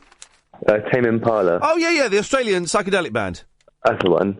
There's a song that I think you should really listen to. It's called Elephant. It's quite a popular song, but the bass on it is absolutely incredible. And I'm wondering... It's got a fat bass! Got a big fat bass on it. A big fat bass line. Yeah, it's proper good, innit? Big fat bass line. Just how I like it. Yeah, I like a big fat bass. I play bass guitar. Not very well, but I like the bass. It's big fat bass line. So boom da boom da boom. That's a bass line. That's the one. Yeah. Have you ever heard of Scroobius Pip before? Yeah, of course I have. You should get him on the show because he's a massive inspiration to me. I'm not sure, obviously, if you guys are friends or whatever, but I think his stories, his podcast as well, are absolutely incredible. Loads of people have suggested I get him on the show. I'm probably not. Right. But he follows me on Twitter, Scroobius Pip, and I've actually spoken in the sometimes it's hard to tell whether you've spoken in the real world or the fictional world. I might get him on at some point, but I don't really know him. Yeah, I made a video letter to him because obviously I've got a stutter, and obviously he's a spoken word artist and also a poet and a rapper and all sorts of stuff. And it's quite inspirational to have someone like that who kind of, like yourself, is in the public eye, but isn't, I don't know. But I don't know what the best way to describe him is. He isn't everywhere, if that makes sense, but when you know him or know of him, he's there. And the tweets he says, all sorts of stuff, he's just a general good guy like yourself, so, yeah. Well, I appreciate that, Sam. It will be investigated. Have we got John back? Hello? Hello, John. What happened? Did you fall down or something? No, I tell you what, you cut me off. I was drifting off, then I was sucked into the radio. Well, no, I didn't cut you off. No, okay, so whatever. Anyway, but you said, I cut you off. Oh, I left. Something happened. What is going on with you? Are you high on drugs? No, I want to talk about Charlie Brooker. Oh, yeah, Charlie Brooker, who's hopefully coming on if he ever starts replying to his emails. I look forward to Charlie Brooker. Yes. Brooker. Because I like him because... Brooker. I like him because... Brooker. I like him because... Yes. He says he's joking, but he's not. Anyway... What does that mean? You like him because... Well, anyway, I want to say, ever since you've been off the Twitter... You've seemed a lot more easygoing and carefree. Well, hang on. It was only yesterday, wasn't it? Well, it's a rapid change. Yep. Yeah, well, I suppose so. Yeah, well, It's all changed, hasn't it? I think you've started caring less. Yeah, possibly, yes. I mean, it's Twitter's an interesting one, and it seems it's a theme we well, I keep coming back to, and so therefore the show keeps coming back to by default. It's a strange thing. I don't think Adam Buxton said to me earlier on off air. He said Twitter is an illusion. It's all an illusion on there. There's no point in arguing with people because you can't win, and if you block them, they will take that as a vindication and, in their head, proves their point and proves your weakness. And there's Twitter serves no real purpose whatsoever. Sorry? What? What the hell's happened? He's on Talk Radio, Iain Lee. Jeez, what? Iain Lee, Iain Lee, Iain Lee, Iain Lee. He's on Talk Radio. Okay. Iain Lee. Okay. Yep. Thank you very much. I literally...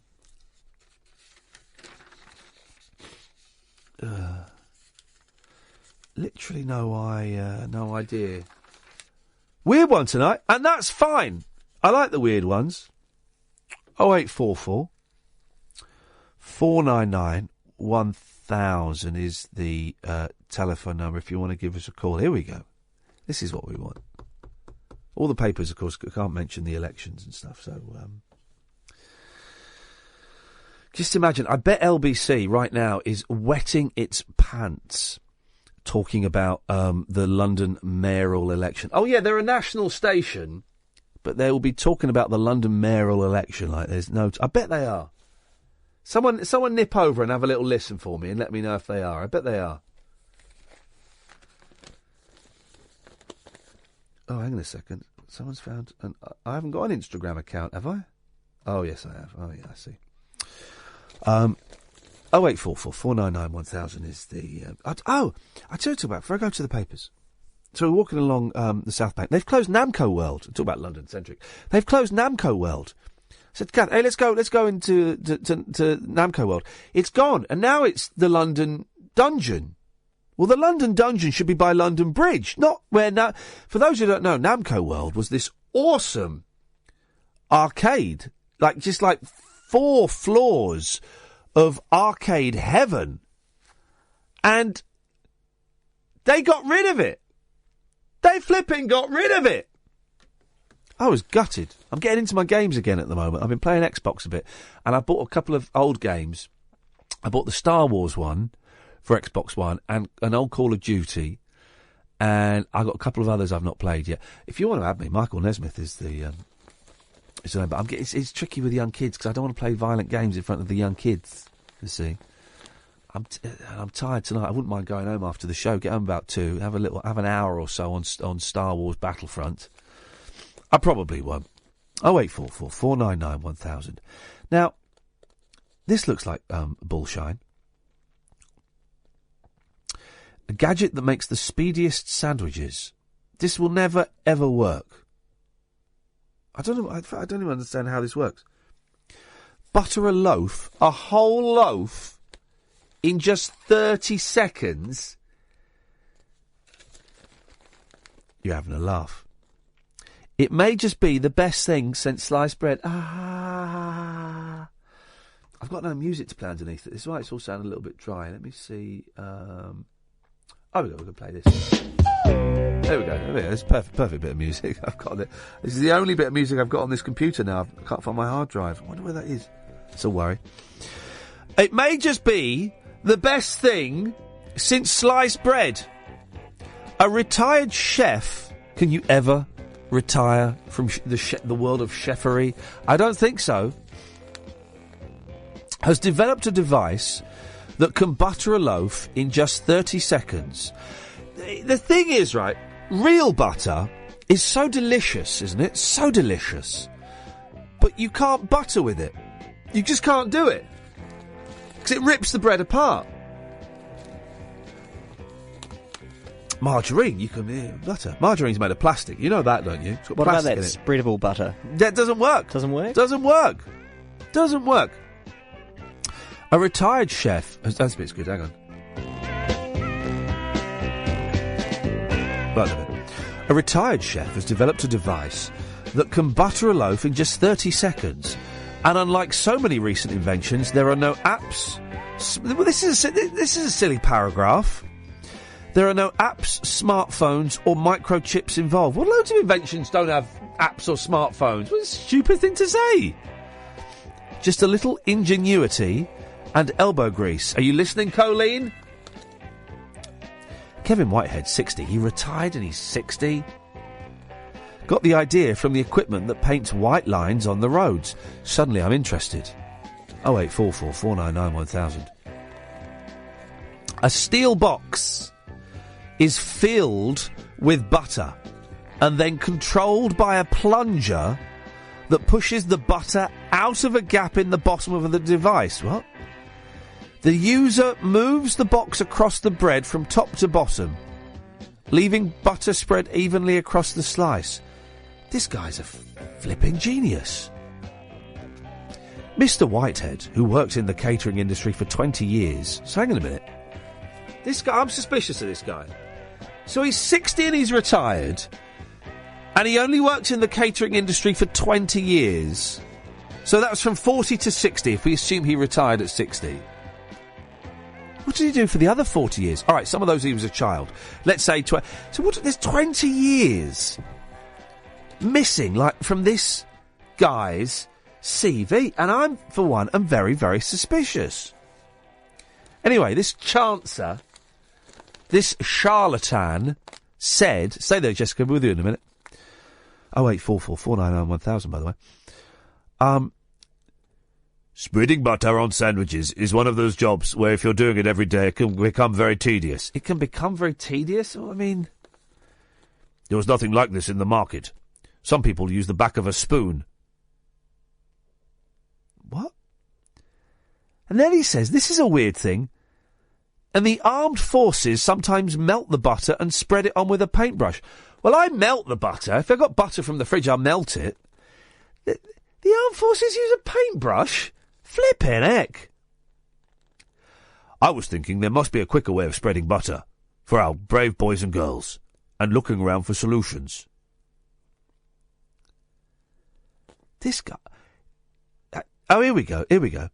And we can fill it. I tell you what, we'll have a break and then we're going to fill in the gaps in this chancer's CV. I don't trust this. What's this fella's name?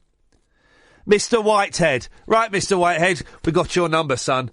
This is more important. Bear with us, Jessica. We're trying to sort out ordering food. What are you trying to do? What's wrong? So I've gone on that site. Yeah. The one we advertised. Just Eat? Yeah. Yeah. And I ordered something delicious. Yeah. Right? Yeah. And then you have to pay, and then it says he wants to verify with your bank.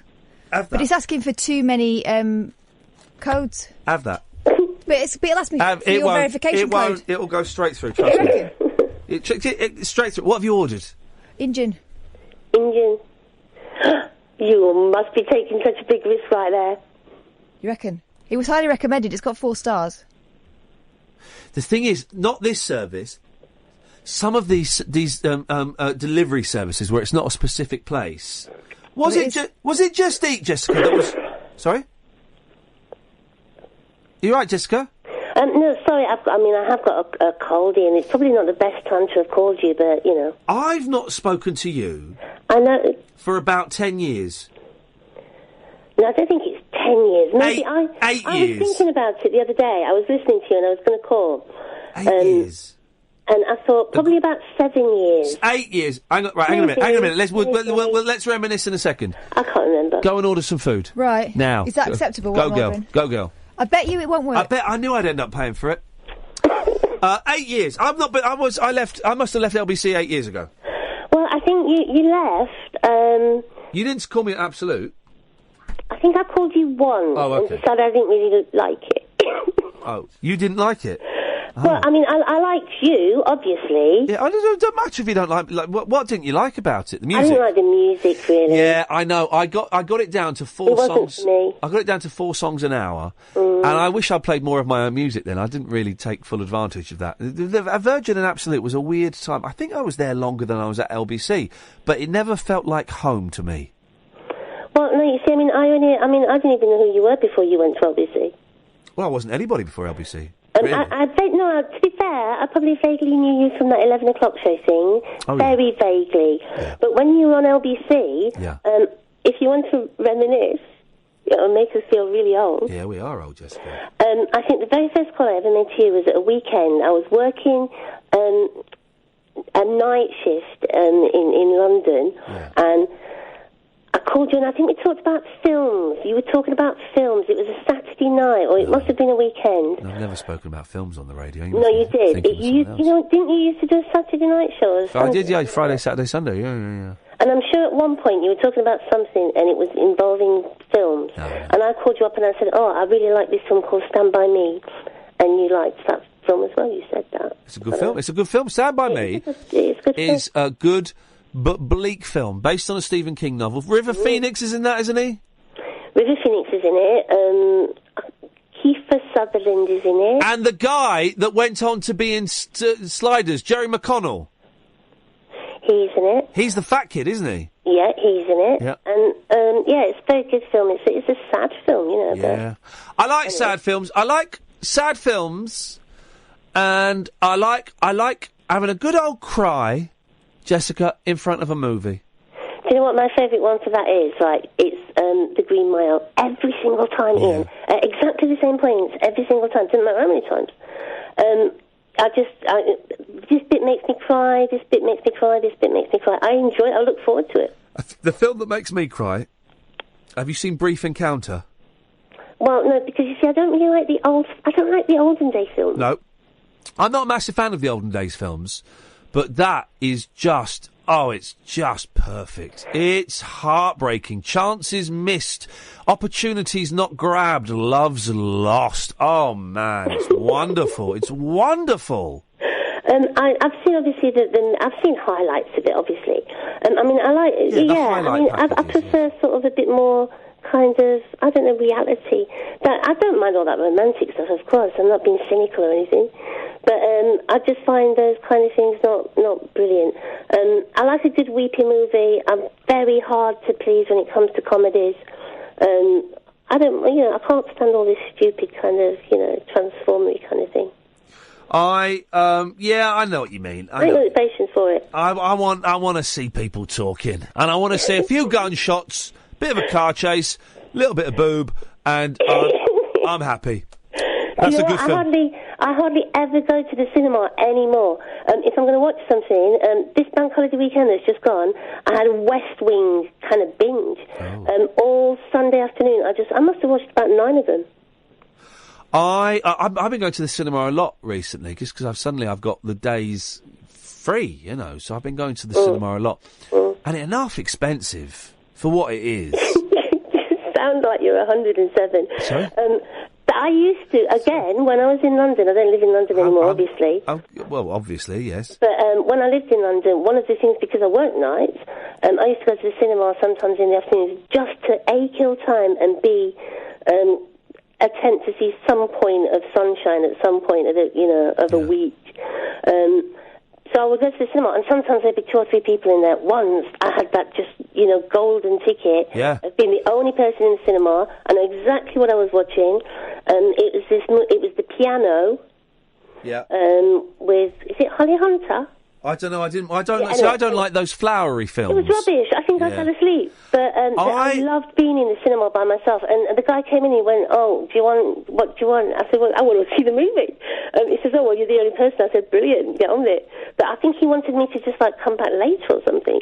Did we get a word in edgeware here? I was just telling you that story. Recently, I had the cinema to myself. I think it was Deadpool where I had this. Did it work?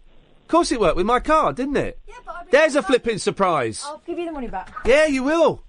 How long's it going to come? It'd be like as soon as possible. It'd be like an hour and a half. Like 20 minutes. It won't be 20 minutes. When has a curry ever been 20 minutes? Well, it's not. How am I going to eat a curry when I'm doing the radio show? You got nibbles? Yes. Yes. Like the whole thing. Yeah. I had the cinema to myself. I think. Can I just tell you something first? Yes, please. Can we get a word in edgeware here? Yes, Jessica.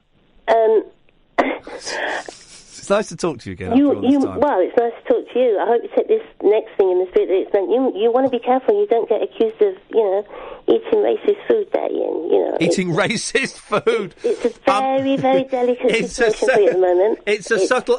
We're subtly having a curry, so it looks like I love all colours of people. Good for you.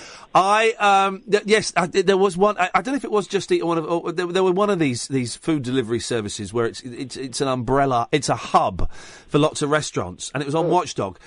And some of them were legitimate restaurants, and some of them were people cooking it in their house.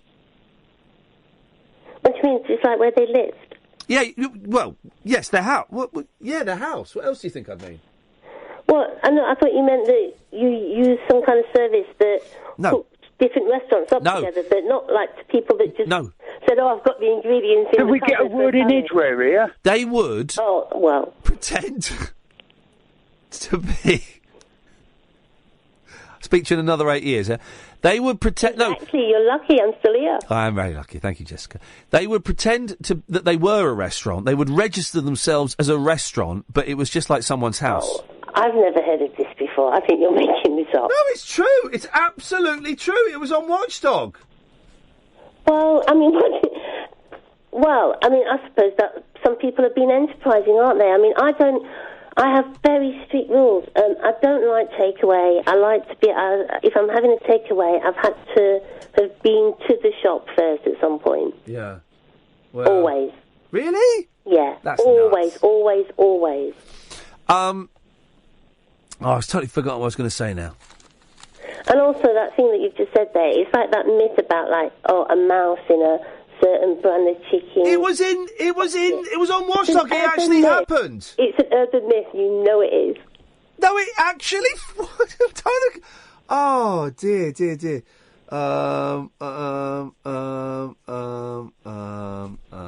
Someone's just sent a really long email, and I can't, for some reason. I can't read the whole email. Sorry, Tom, but thank you for that.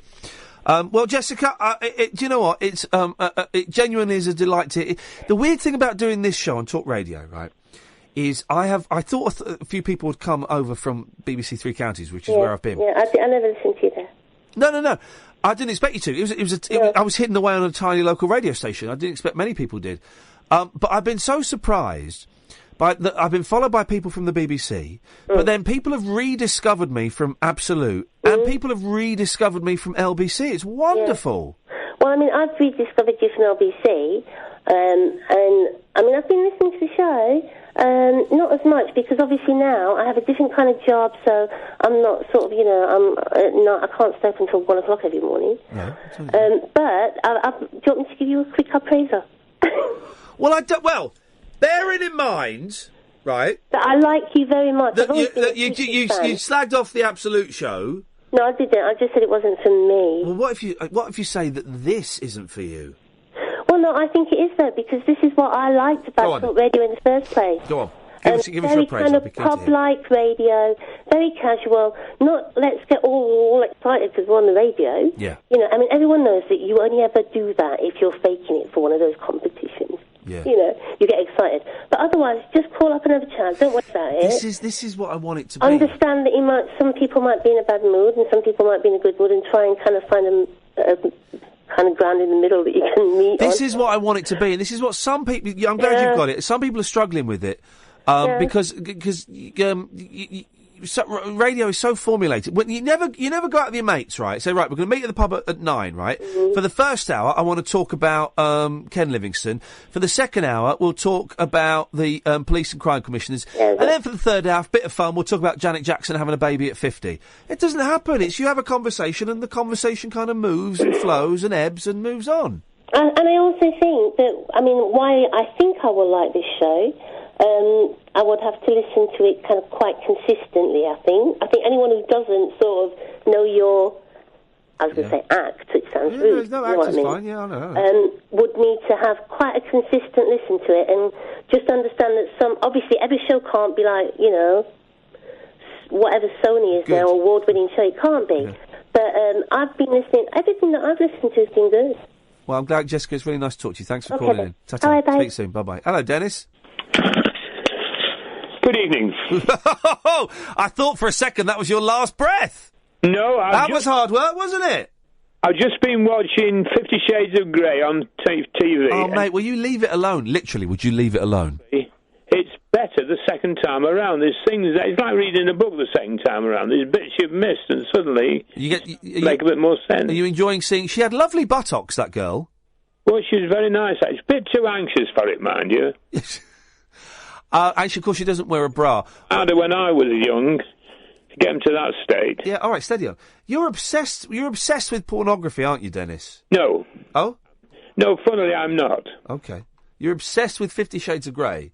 No, not even that. No, it was the entertainment going out with you and the other lads that I was entertained. But I put it on tonight to see what it was like. Dennis, what do you think about sex with a robot? No, I totally disagree with sex with a robot. Okay, just asking. Sex with a robot? No, I totally disagree with sex with a robot. Okay, just asking, Dennis. No, I wouldn't. No, I totally disagree with sex with a robot. But no. A little bit more enthusiastic than that. Stick a pencil up there. Sorry? Hip, hip, hip. Well, Dennis, it's been lovely talking. Yes, anyway, all the best. Thank you, and, mate. Nice to I talk hope to you. the party you voted for gets in. I didn't vote today, Dennis. Well, it's the same with the EU. I think it's... we can't talk about that one, but thank you, Dennis. I appreciate that. 0844 499 1000. Rest your dialing fingers, because we're going to have a little break, and then we'll take some calls straight to air for the last hour of the show. Talk Radio. Oh, man, I'm tired tonight. Not much sleep last night. Long old day today. Lovely chat with the delightful Adam Buxton. Evening, dear listener. This is Iain Lee. This is Talk Radio. It's Thursday. It's coming up to midnight. We'll take calls straight to air for the last hour of the show, shall we? You can call in about anything you want. Say whatever you want. Have a go at me if you want. It's all groovy, you know. You're not in the mood for calling in tonight. Again, that's fine if you don't want to. I've got plenty I can talk about. Talk Radio. Here's the news. Across the UK, online and on DAB. Get an earful of unusual nocturnal emissions with radio's Lord of Misrule, Iain Lee. No relation, thank God. Unfiltered Night Talk with the original king of unconventional conversation. Late Night Iain Lee on Talk Radio. We have ways of making you talk. By the way... Well, I can't say this, so I won't say this, but my boss today, we had an interesting conversation about who he's thinking of getting to cover somebody on the air one day. Not cover my show, but me and and I'm not going to say any more, don't panic, but me and my boss had a little chat about the possibility of someone coming in to cover someone. If he pulls it off, right, it's better than... I mean, they have, like, cover shifts over on the other place. Katie Hopkins, who's the old man they have? John Stapleton. Flipping heck! Oh, God! No, the person they're thinking of getting, if they can pull it off, would be absolutely flipping awesome. I mean, I was there frothing. 0844 499 1000 is the telephone number. Kath's ordered a curry at midnight. She reckons it'll be here in 20 minutes. It'll take an hour. It won't be here until half an hour after the show. That much I know. We'll take calls straight to air. It works like this. You call in, I touch this, it goes like this. Why are you worrying about doors slamming? You know what this show is. Yes, line one. Hello, Ian. You're on the air. Hello, who's this? How are you? Billy. Hello, Billy. I'm all right, mate. What you got for us? Good. I was just ringing you, and I know you probably don't want to keep dragging it up, but it's quite interesting about the whole racist gate that went on yes. a little while ago, because about 2 days before, I was planning on ringing you up to ask you the question, when is... Are you a racist? No, well, this is the question. This is maybe the tester. Yeah. When is a stereotype allowed to be funny? When are we allowed to actually... kind of notice something that is a stereotypical person that you can put in a pigeonhole and have a bit of a laugh about it without laughing at them, but just noticing. Well, this is the... Do you understand what I'm saying? There's about 3 or 4 different things in it. That loads of people over the weekend neglected to, or seem to be unaware that stereotyping and racism are 2 separate things. Give me an example, Billy. Well, okay. Let's say you are in Italy, and as you're driving along the street, you walk down this kind of narrow, typical-looking Italian street, and an old lady comes out and is beating her rag in the street. Excuse me, turn the phrase, but she's beating her rag. You said beating a rug. You don't mean playing with her old vagina? No. I'm just checking. Although, you know. Yeah. Is that an Italian thing to have old women beating rugs? I don't know if that's It's a picture out of my mind. It's this kind of like this Italian. Here's the thing. Right? I'll give you a better one. She's a grafter. I'll give you a better one, right? A French bloke in a stripy jersey riding a bicycle with onions round his neck. There right? you go. Now, if you saw that in France, what would you do? You would have to chuckle to yourself that you've seen the archetypal Frenchman. Then again, you know what I mean? I don't know if you can hear me. Then again, right? But you're saying if you saw that in France, okay. Well, if you saw it in its natural habitat, then that's a different thing. If you saw it on in the streets of London and people were pointing and laughing, that is a different thing, isn't it? But I think most people, I personally, I can't catch my language. I personally wouldn't have a problem with seeing something like that and going, oh, it was a French bloke. But I suspect that if you replaced a white stereotype with a black or brown stereotype, that's when people, not necessarily me, I don't know, but that's when people would start to feel more uncomfortable about it. And I don't know if that's right, that we should feel more uncomfortable with a black stereotype over a white stereotype. It's just a very, very kind of... It's an uncomfortable... unnerving thing. If I've had friends in the past, even when I was growing up at school, where you could poke fun at each other's race, and now obviously that's not for everyone, and I totally understand. But there was this understanding that we had amongst each other. And it brought you together. It was this kind of like these black kids at my school. They would take the mickey out of white things, and we'd take the mickey out of black things, and both of us were totally comfortable with it. And it was such it gave you such a warm feeling that you could make those jokes. Because let's face it, those text messages that go around when somebody dies or when, so there's some really vile... Oh, the jokes that come out immediately. Friends, we laugh and we find them funny, and that's a good one, and you forward it on. And obviously within certain crowds, obviously in a public domain where kind of yours was, there's room for people to jump on it, and... I wonder if a little bit of, and tell me if I'm going too far with this, a little bit of racial banter like you had with your friends, I wonder if the black kids did feel the same way that you felt, or if they... I sometimes am involved in banter where we're teasing each other, but actually I find it quite hurtful, and I'd rather not do it, but it's easier to carry on teasing each other and playing that game than to say... Actually, do you know what?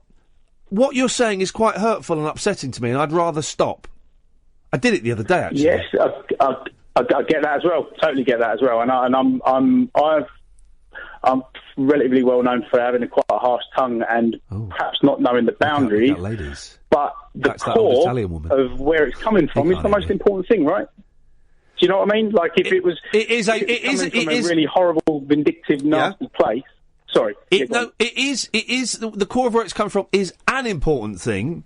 I think there are other important factors, equally as important factors as well.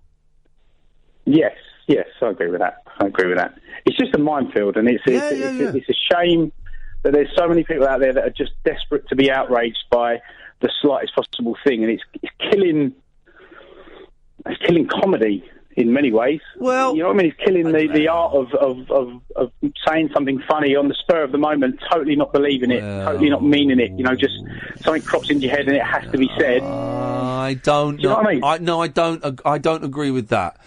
I don't agree with it. It's not killing comedy, and some things are best left unsaid. True. Yeah, I agree. Yeah, I guess I'm thinking of specific scenarios. No, I know, yeah, Billy. I'm going to let you go only because I can see you're calling from a mobile, and it will cost you a few quid. I should just say 0844 499 1000. We normally call back. The last hour of the show we don't. 7 pence a minute plus access charge. Actually, he might have a network where it doesn't cost significantly more. I know there are some networks, I don't know what they are, you can find it online, where it's not quite as expensive as others. Oh, shall I tell you what I was going to do? Shall I open up the Skype as well? Well, if you can, because I'm having a bit of trouble out there uploading the podcast. It says I've got no internet connection. Oh, Periscopers, are you still there or have you gone? Periscopers are still there. Are they? Yeah, they're giving us the hearts. Yeah, it's just those computers out there, then. It's just those computers out there. I'll have another go in a minute. Line 1, you're on the wireless. See if you can play catch up with this one. Okay, all good. Oh, I've closed all the windows. Go on. Falling in love was the last thing I had on my mind. Holding you is the warmth that I thought I could never find.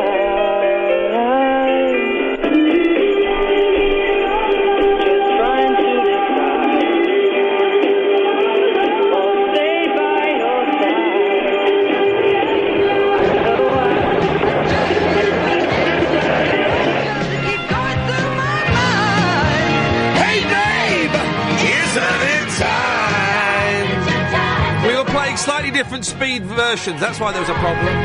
This is a song, man.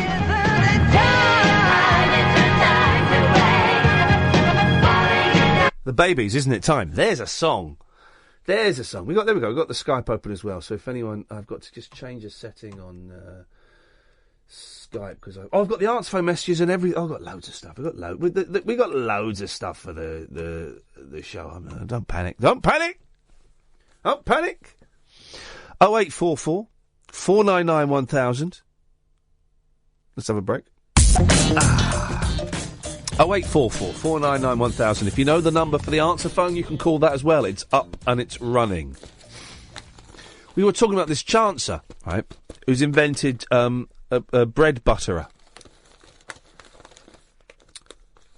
Just remind you, Kevin Whitehead, 60. He's retired. He's retired at 60. You're having a laugh. He worked in the catering industry for 20 years, and then he's invented a bread butterer. Well, I was suspicious. And I'm glad I was suspicious, because my suspicion led me to paragraph 7 onward, where we found out a little bit more about this chancer, this fake, this charlatan, this Dr. Hook medicine show man. He came up with his invention 25 years ago, when he worked in catering at universities and factories. So he's not a chef. He was a dinner man. They never say dinner man, do they? No. Yes, they do. When did they say dinner? Dinner. They say Batman. It's Batman. You're confusing it. He came up with his invention 25 years ago when he worked in catering at universities and factories. He left to become a driving instructor in the 90s. This is just... I mean, this guy sounds like a complete and utter dreg of humanity. It's an unusual career progression. Was forced to retire last year due to shoulder problems. Oh, you should have got one of those bobbly... You're right. I'm indicating how someone might get a shoulder problem. That's more wrist, isn't it? Yeah. You should have got one of those bobbly things for his car seat. They work, don't they? It was then he decided to set up the firm called Offondor. Do you know what that is Latin for? Offondor. No. To spread. Why is there a Latin word for everything? They started it. But still, everything... There's like a Latin word for remote control. Well, you can compose one. With his wife, Julie, 57, to commercialise. Mr. Whitehead, who works from his home in Gotham, Nottinghamshire. That food will not be here before the end of the show. I guarantee it. Shall I ring them up? No. I can ask and see. They didn't say 20 minutes. Did you make up the 20 minutes? Don't ring them up now. I don't want to do them now. All right. Since I came up with the design, it's always been at the back of my mind as a business idea. But when I was working, I didn't have the time. If you're doing 2 or 3 loaves a day, it wouldn't be worth it. But anyone going through 10 loaves a day would save them a lot of time. And here we go. And here's the problem. Here's why the Luddites, Jeremiah Luddite and all of his followers who smashed the spinning jennies were actually right. They were socialists. It means one pair of hands can do 4 people's work. Boom! Oh, 3 people out of work there. 3 people out of a job straight away. David Cameron must be pulling his hair out looking at this. I bet, I wouldn't be surprised if Mr. Kevin Whitehead and his beautiful wife Julie weren't assassinated mysteriously. Another Dr. David Kelly. Another doctor. Remember Dr. David Kelly? Do you remember? Yeah. He was murdered by the not the CIA, the MI5. Oh, no, it was suicide. Oh, come on, was it suicide? No one rams paracetamol down their throat still in the wrapper. That's what happens. Gosh. That's what happened. Gosh, that's messy, isn't it? He was murdered by our government. When are we going to get the files on that? No one talks about that anymore, do they? That was weird, that, as well. Weapons of mass destruction. Sexed up dossiers. Tony Blair. Words. The 90s. New Labour. Despite getting their business up and running last month, the couple who've invested 15 grand have already sold... Oh, go on. 15 grand on what? Tubs? It's a machine that butters bread is going to put a lot of people out of work. Right. The couple who've invested £15,000 of their pension fund have already sold 15 of the devices. Oh. They have also commissioned 600 of the spreaders, which they sell for £90. Is that all? £90. Hang on, whoa. They spent 15 grand and they're selling them at £90 a pop. Yep. To be made and planned to sell them to high-volume catering operations such as hospitals, prisons and sandwich suppliers, the places where he used to work. This is all very sniffy. Don't pay more than 90 quid. What? You pay 90 quid for a bread butter? An organisation like that can pay more than 90 quid. I wouldn't give you a fiver for that. It's the kind of thing you'd see at the Ideal Home exhibition and your mum would buy it and it'd be rubbish. Yes, line 1. Hello? Hello, who's this, please? Who? Why can't they use a brush to put butter on, like the Yankee Army do? Here we go. That's what I said that in the story. They paint their butter on? Yes. It's an insane... Yeah, well, they certainly did out in Japan when I was there. They put the butter on with a brush. Well, you can get spray on cheese in America. Well, there's lots of things you can get in America you can't get here, isn't there? They have no respect for dairy products. No. But I'll tell you what, my mother could start off with a quarter of a pound of butter and wind up with half a pound. Literally no idea what that means. She scraped it on and scraped it off, and she had more when she finished than when she started. I love butter. I love butter. Oh, it's bad for you. I'll jog on. Do you know what? It's not bad for you anymore. Is it good for you now? Mm-hmm. Beautiful. It's good. It stops you getting Alzheimer's, according to some experts. I'm in, Dennis. I'll have a lovely buttery bath. Right. Well, never mind. Anyway, now, wait, Dennis, are you still watching 50 Shades of Grey? Are you just sat in front of the telly flicking away? No, I've come up here to make sure you haven't got Alzheimer's because I want me 10 quid at the end of the month. Good lad, thank you very much indeed. Starving. Julie, who's helping with marketing, said it's an excellent idea and has legs as a business model. It's so fast, and we just need to get people to realise its potential. Flipping it, mate. 15 grand. It ain't gonna happen.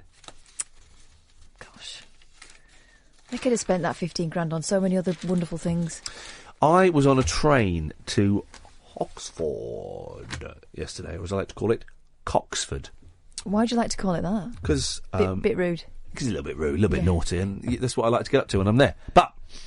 I was going from Slough to Coxford, and it was the train. I imagine went from Paddington, I'm guessing, up to Manchester. I don't really know. I don't look at. I'm not really interested in the bracket of the journey. I'm interested in what's in between those brackets. My part of the journey, but it was only a short journey. It was about 45 minutes, and it wasn't like the Orient Express or anything. It was just a train. It was a normal train. You astound me. Yeah, I sat on it. And it was nice, right?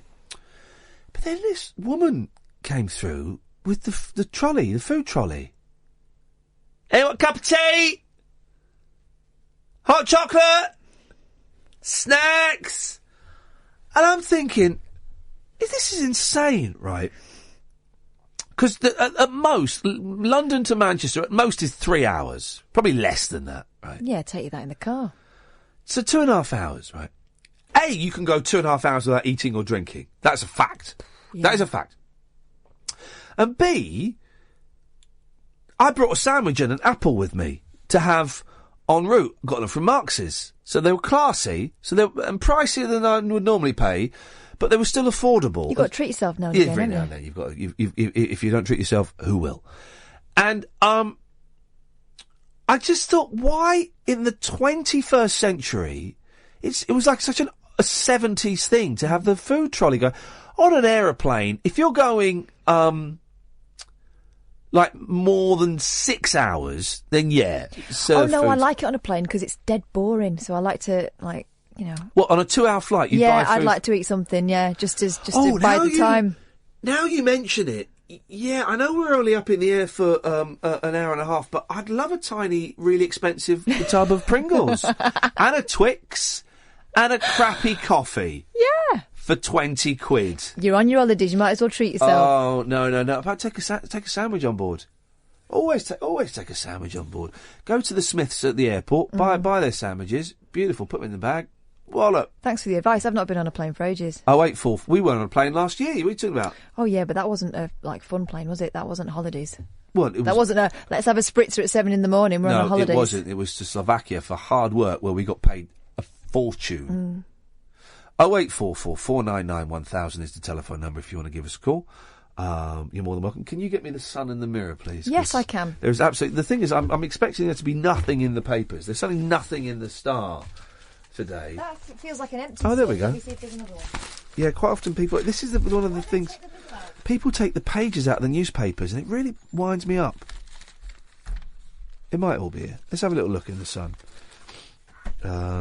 Police Chief Loin of Duty. The Loin of Duty. Got our back to the periscopers. I do apologise, that's rude. There are not many callers tonight, and it's fine. It's fine. People don't want to call. I can dig that. You can call up on the Skype number. The Skype's up and running if you want to give us a call. You're more than welcome.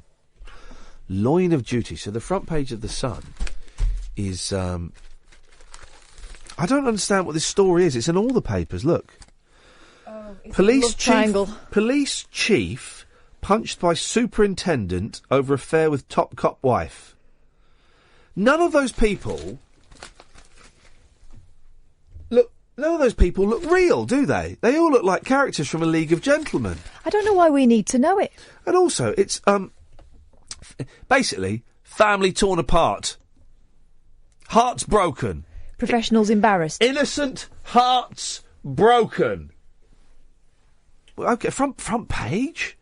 A high-ranking police officer punched his chief constable. Who's higher, chief constable or chief superintendent? Chief superintendent's the... Oh, no, hang on.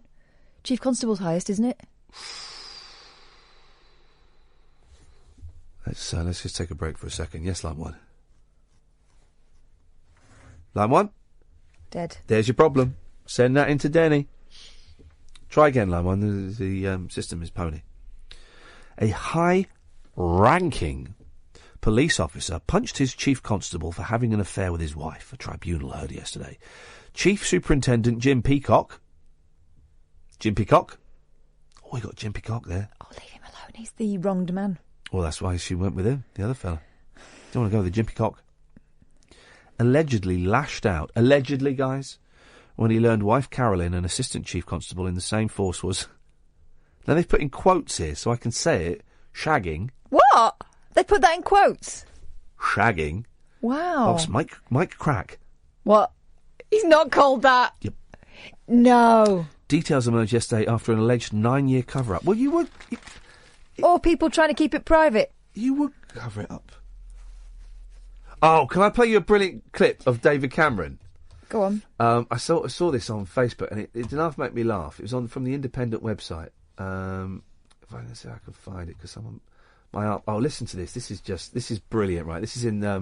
This is from Channel 4 News. Why can't we hear? Hang on a second. Pause. Pump up the volume. Pump up the volume. Pump up the volume. Hit it. This is in the House of Commons, is that... I will take it that the House Secretary simply doesn't want to come to this House. No, that's the wrong one. That's the wrong one. Bump up the volume, bump up the volume. Who did that? Mars. Yeah. But Mars stood for something, didn't it? Yeah. Bump up the volume. Or did it? It was just MARS. It might not have stood for anything. No, there was an extra R in there, wasn't there? Yeah, there's an extra Mars. R. You may hear about Mars. Mars. Where is it? Let me... Oh, it's on my aunt's page. It's one of those. Oh, there's a call. Let's go. Yes, line 1. Yeah, hello, mate. Forgive me if I misheard you. Were you saying you were potentially excited at your holiday cover? It's not my holiday cover. Someone else's holiday cover. Yes, I'm not giving any more clues away. Whose holiday cover is it? I don't know. No clues. Oh. Ian? Yep. Is it Tommy Boyd? No. Don't be so ridiculous, for crying out loud. Don't be a ridiculous suggestion. Where's this brilliant clip? Oh, flipping it. Where's she taking it down? Oh, dear. My aunt did half post some rubbish on her Facebook page, it turns out. Here we go. Here we go. Do you need David Cameron getting destroyed about SATs? Yeah, getting destroyed about... For the benefit of the House and for 10 and 11-year-olds up and down the country, Boom. Will the Prime Minister explain what the past progressive tense is? Will he differentiate between a subordinating conjunctive and a coordinating conjunctive? And finally, will he set out his definition, please, of a modal verb? I have to say to the Honourable Lady, the whole point of these changes... Listen to his smug... pig sex answer. The whole point of these changes is to make sure our children are better educated than we are. You smug git. Isn't that horrible? You agree with that? I kind of agree with him. Oh, no, he says it in such a smug way. We've not been taught it. That doesn't mean the kids shouldn't be. No, but Oh, hang on, someone's ringing. Oh, quick, go and get the food. But 6-year-olds, I mean, come on, guys. That was him basically saying, I don't know. Yeah, exactly. That was exactly what it was. 08444 999 1000 is the telephone number if you want to give us a call. You're more than welcome. Forget it. Oh, no, well, you have it if you want it, but I'm going home. Told you guys. And they say another 20 minutes. It won't be 20 minutes. 08444 499 1000 is the telephone number. There's Andrea Bocelli, who turns out is blind. Technically, in as much as he can't see. And I never knew that. There's nothing in the papers, and the papers can't do anything. Fred and Rose West, oh dearie me. Nudists. There was bumshine. They've actually used the word bumshine. There was bumshine at the beach yesterday, as nudists made the most of the hot weather.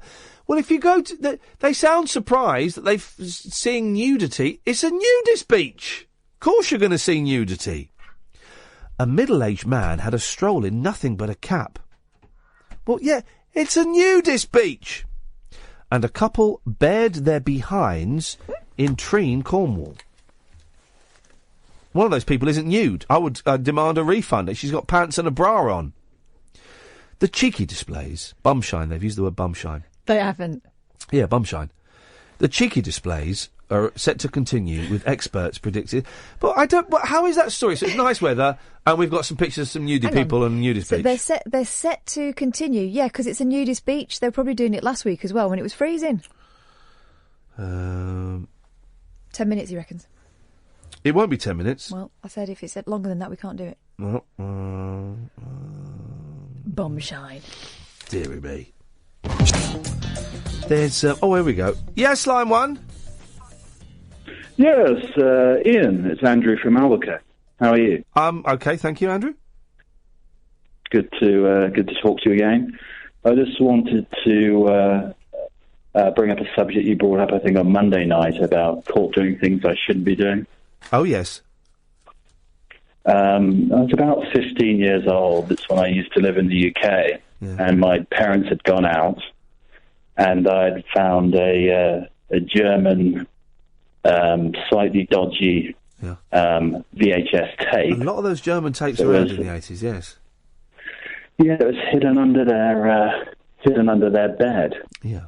So I thought I might slip it into the machine, the tape, that is. Well, not your penis. And, No, I wouldn't do that. No. I considered it. Yeah. Well, when you're a teenage boy, you'll consider putting it anywhere. Trust me. And anyway, I put it in there, and it's pretty hardcore sort of material. Let me put it that way. And was enjoying watching the images on the screen. Yes. Gosh. And then all of a sudden, yes, everything paused. And there's a huge jam in the VHS machine. Uh-oh. So I didn't know when they were going to be coming back to the house. No. So I, went over to, raised my trousers up, did them up, Yeah, and thank you for that. Yes. tried to prise the tape out of the machine. Yes. And couldn't get it out, so to speak. Again, not your penis.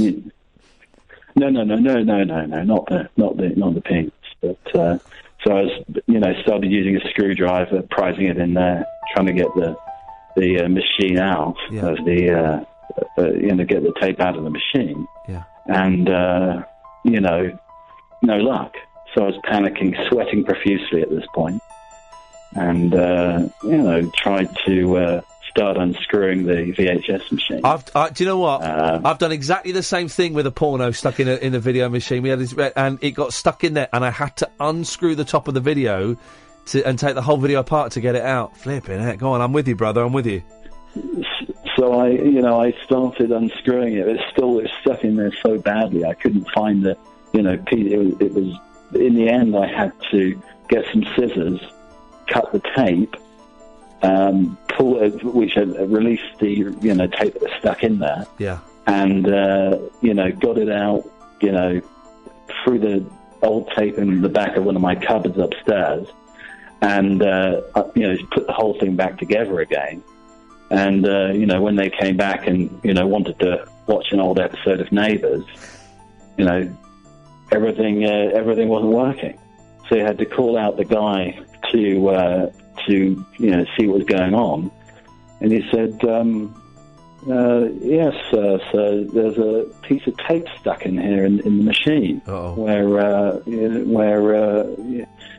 how this happened, but it's stuck in the machine here. So that's why." Did your mum and dad discover you've been watching their German pornography? They questioned me about it. And you lied. I didn't tell them that I found the tape under the bed. No, because I don't want to delve into their, private lives, so to speak. Yes, but I think they had certainly an inkling that what had happened. Did it change your opinion of your mum and dad?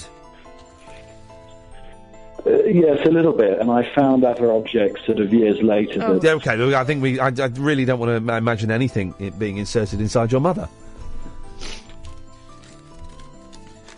Sweet. Fair play. He sold the story, though, didn't he? He sold it well. 0844 499 1000 is the nothing in the sun. What's going on with the? I don't buy that picture of that car, the £70,000 car. It's a PR thing. Yeah, isn't it was. Yeah, it's a stunt for a book, apparently. Oh God, books. When will that nonsense stop? When will that nonsense stop? Yeah, blimey. There's literally nothing of any interest whatsoever in the papers. When the doctor offered me the HIV kidney, I told her, sometimes you've got to take a risk in life. What? So I'll go for it. Oh. I don't know. No, it's that... Oh. Stop suddenly, didn't it? Let me just try... Let me just try this. Let me try this. Hang on a second. This may not work. That's the show. The show's over in my head. It's 25 minutes to go. It's fine. Just kind of potter along. This person called up earlier on. I didn't get the call. Let's see if they want to come on the air. Why is the fact that Joan Collins and Susanna Reid wore slightly similar dresses? Why is that a news story? Because they're a bit light on news, I think.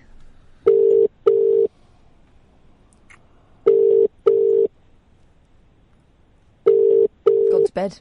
Yeah, they've gone to bed, haven't they? Hi, sorry I can't take your call right now, but if you leave your name and message, I'll get back to you as soon as I can. Thank you. I've got a dirty... Line 1, you're on the wireless.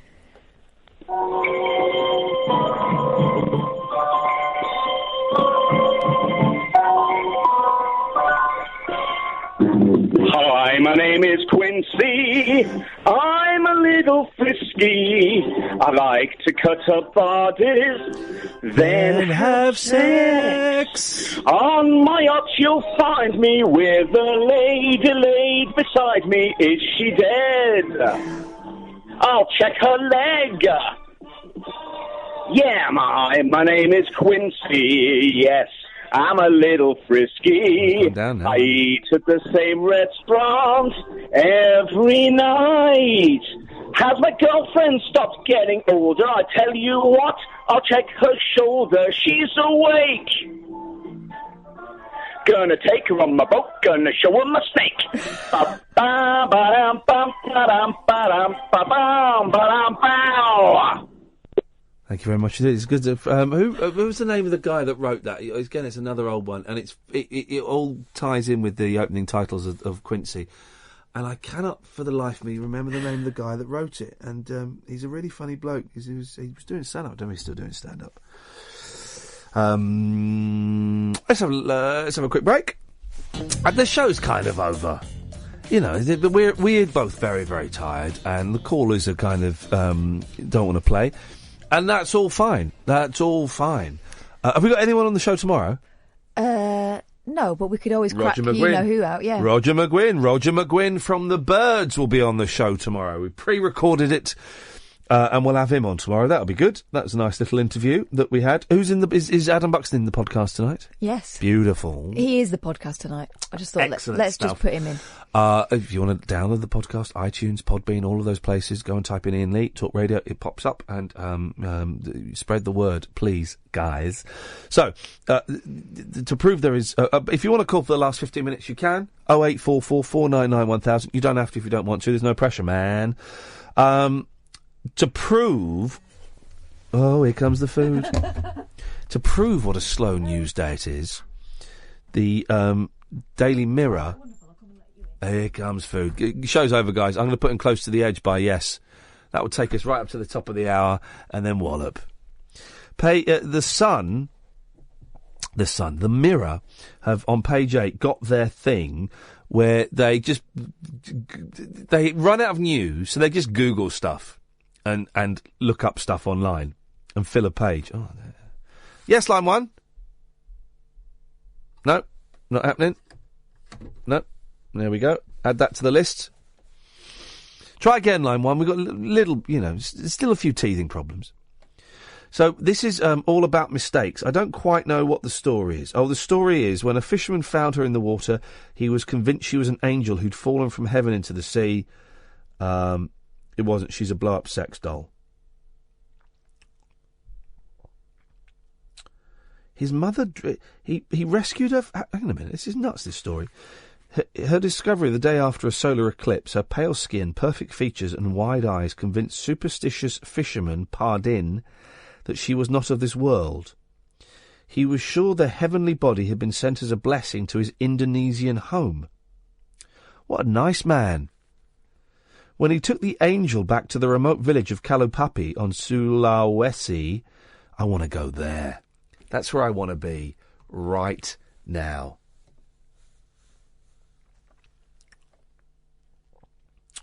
News spread like wildfire. His mother dressed her in fresh clothes and a new hijab to wear every day. Excited villagers even took her on a boat trip, giving her pride of place on their vessel. But then local police decided to investigate amid fears that the furore surrounding the village's new resident could lead to unrest. Yes, line 1? Hello, Ian. I was of two minds whether to call you, because to be honest, I just wanted to discuss you, and I think a lot of callers want to discuss you recently. Do you get what I mean? Well, what do you want to say? Well, I just I just wanted to discuss what your influences were in your radio style, because honestly, you're the reason I listen to radio. As a kid, we'd drive from... Go on. No, you go on. Yeah, as a kid, we'd drive home from Grandma and Grandad's from Crowber to London, and Mum would always put on LBC. Wow. And she'd tell me, listen to this guy's really, really funny, and you were. So the reason I listened to radio. So I just wondered, well, what made him this funny and entertaining a radio host? Like, what are your influences? I thought maybe it would be the best time to call now, since it's on a wind down, and maybe we could just talk about your influences and Well, it's not very Clive Bull, Tommy Boyd, and Danny Baker. Those are the main ones. I know one of them. So, Clive Bull, obviously from LBC. So the other two, are these people? Are these hosts from your childhood or what? No, well, Tommy Boyd was sort of big in the 90s. Goodness knows where he is now. But he kind of was doing calls straight to air and used to call it the Human Zoo on tour. Go on YouTube, Go on YouTube and type in Tommy Boyd and Pilot, I think will bring up a good one. He's good. Yeah. So this is from the 90s. Yeah, he's from the 90s, late 90s, early 2000s. Yeah. Oh, okay. Oh, yeah, will do. Well, that's you know what? That's all I really wanted to say. Oh, nice one, man. Cool with that. Thank you very much indeed. Thank you, man. I'm glad you like the show. Go and Tommy Boyd. Honestly, you'll love it. Thank you, man. I appreciate that. You're very, very kind. 08444991000. So, sorry, and apologies to that listener. I was on guard there ever so slightly because I just detected a slightly sarcastic tone in the voice. But it turns out he was being genuine. Enjoy your meal. I'm doing a radio show. No, I can't. I'm doing this. So apologies. I was just because I'm tired and I'm just I'm second guessing everyone. It didn't take long for the officers to figure out that the heavenly angel was actually an inflatable plastic sex doll. Oh, this poor bugger. This poor bloke. Probably the property of... Go and have your food. Go and have your food, because I'm not sticking around. Go and have it. Seriously, go and have it. An inflatable sex doll. Probably the property of a lonely sailor which had fallen off a passing ship. Has anyone... And I'm going to ask this question. Has anyone ever actually used one of those horrible plastic sex dolls for sex? Right. I've seen them. I've touched one. I've used one as a prop in a television show, and they get hoiked around at stag do's and things. But has anyone ever actually blown up one of those dolls and had sex with it? Because I don't know how it would work. I don't want to get too graphic here, but I don't know how it would actually work. And also, that moment that you finish, right? You know that moment after sex or masturbation or whatever, you have a moment of clarity and you're like, oh no, what have I done?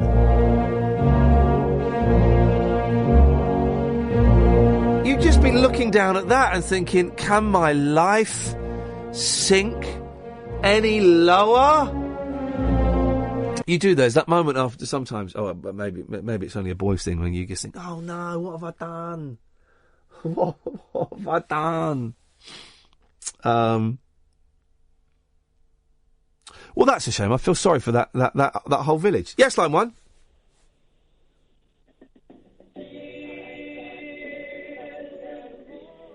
Turn it up a bit. Okay. It's a little bit quiet, but thank you. I suspect we're on speakerphone. Tears in the Morning by Bruce Johnston on the Beach Boys album Sunflower. The B-side to... is it the B-side to It's About Time? Or wasn't that a B-side? I don't remember. Anyway, here are some other crazy mistakes. Devon schoolgirl... No, this is a good one. I like this one.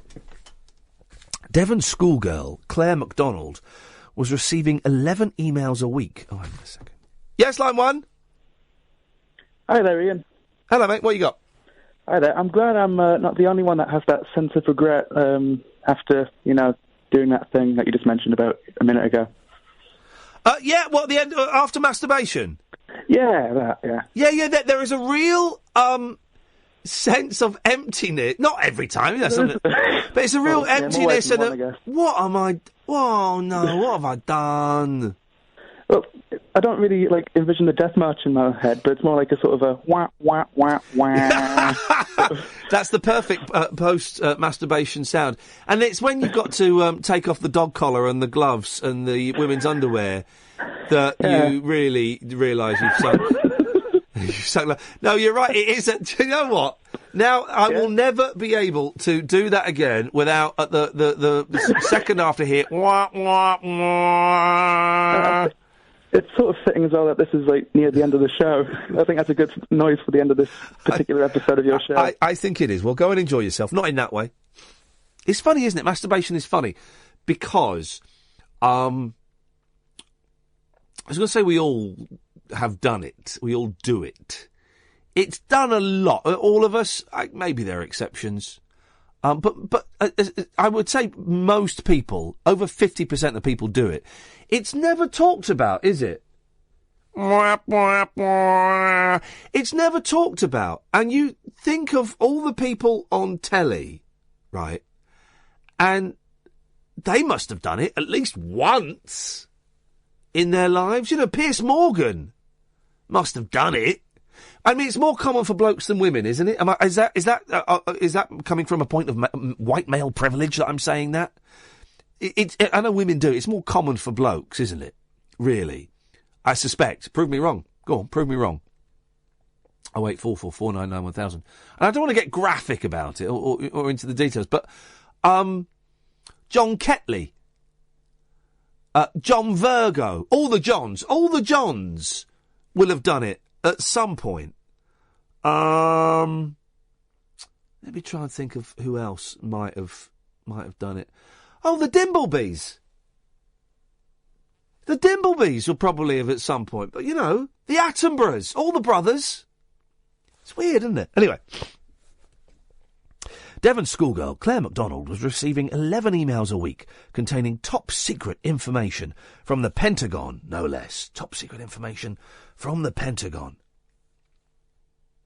Did I just miss a call? No. After being accidentally added to a round-robin recipient list by a US Navy commander. OneNote offered advice to the UK on how to prevent secrets from being leaked. Boom! Claire, 15, and her mum, Sharon, 37, alerted the Navy in December 2000 after the messages had started to arrive, but her warning was ignored. The emails had been meant for a Navy commander who was an IT specialist at the Ministry of Defence in London. It's a shame, isn't it? In the old days of phones, and if you're under 30, you won't ever have experienced this. The crossed line. You used to get it a lot in the 70s where you would pick up the phone and you could sometimes hear another phone call, or you'd make a phone call and you'd hear other people talking in the background. It was brilliant. A lot of fun. Used to love a cross line. It'd be because we didn't have TV 24 hours a day. TV would go off in the afternoon. Imagine that. They'd stop TV in the afternoon and we only had 3 channels. If there was a cross line, your mum would go, "Hey, everyone, come and listen. Look. There's a cross line. Listen to this." And you'd just hear another couple having a really boring conversation. Have a listen to this. You don't get crossed emails, do you? Which is a shame, because I think that would be quite good fun. There is that moment where you've sent an email to There's someone. the sending the email to the wrong person, but you never kind of find yourself in the middle of a conversation.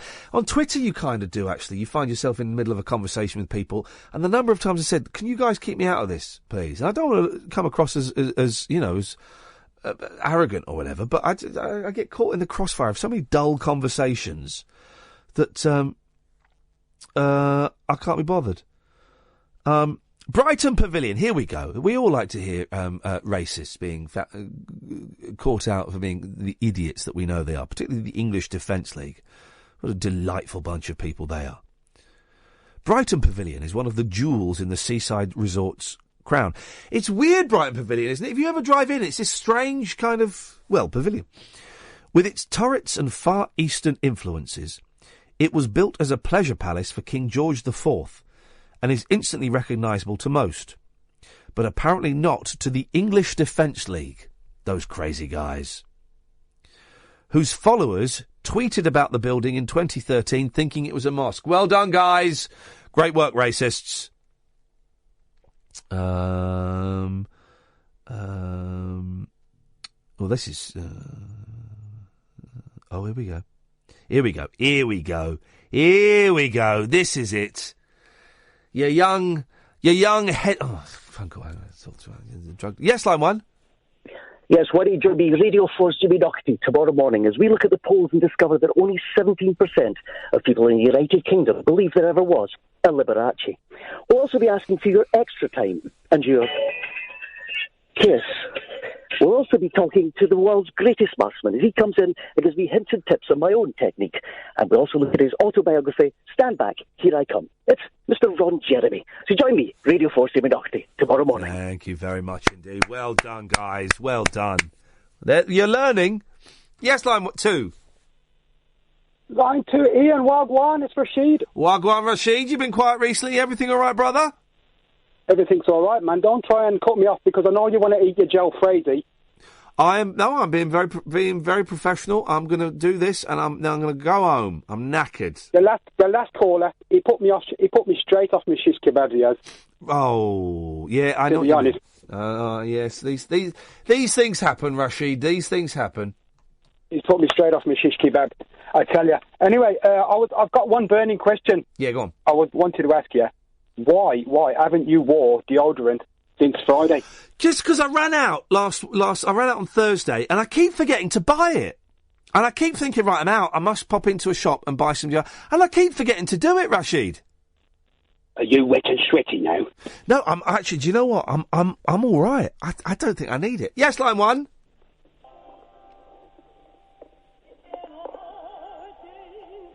Oh, turn it up a bit.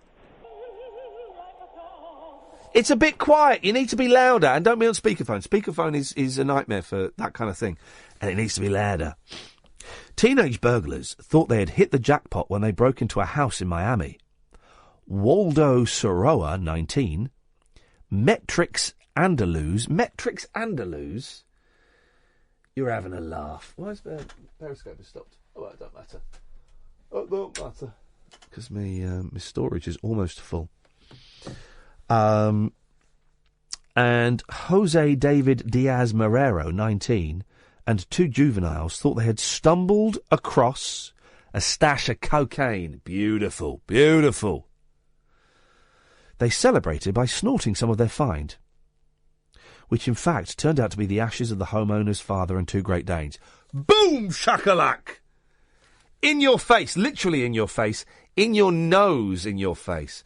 Now, my memory is full on my iPhone, and that creates a lot of problems because it's all photos. I'm going to have to download them onto the computer and then delete them from the phone. Oh, dear. Well, that's tomorrow sorted out, guys. That's exactly what I'm doing. I shall be downloading photos onto a computer and deleting them. Oh, but let's take this last call, probably the last call of the night. Yes, line 1. Hold on. OK, I'm holding on. We've got 30 seconds of the show left.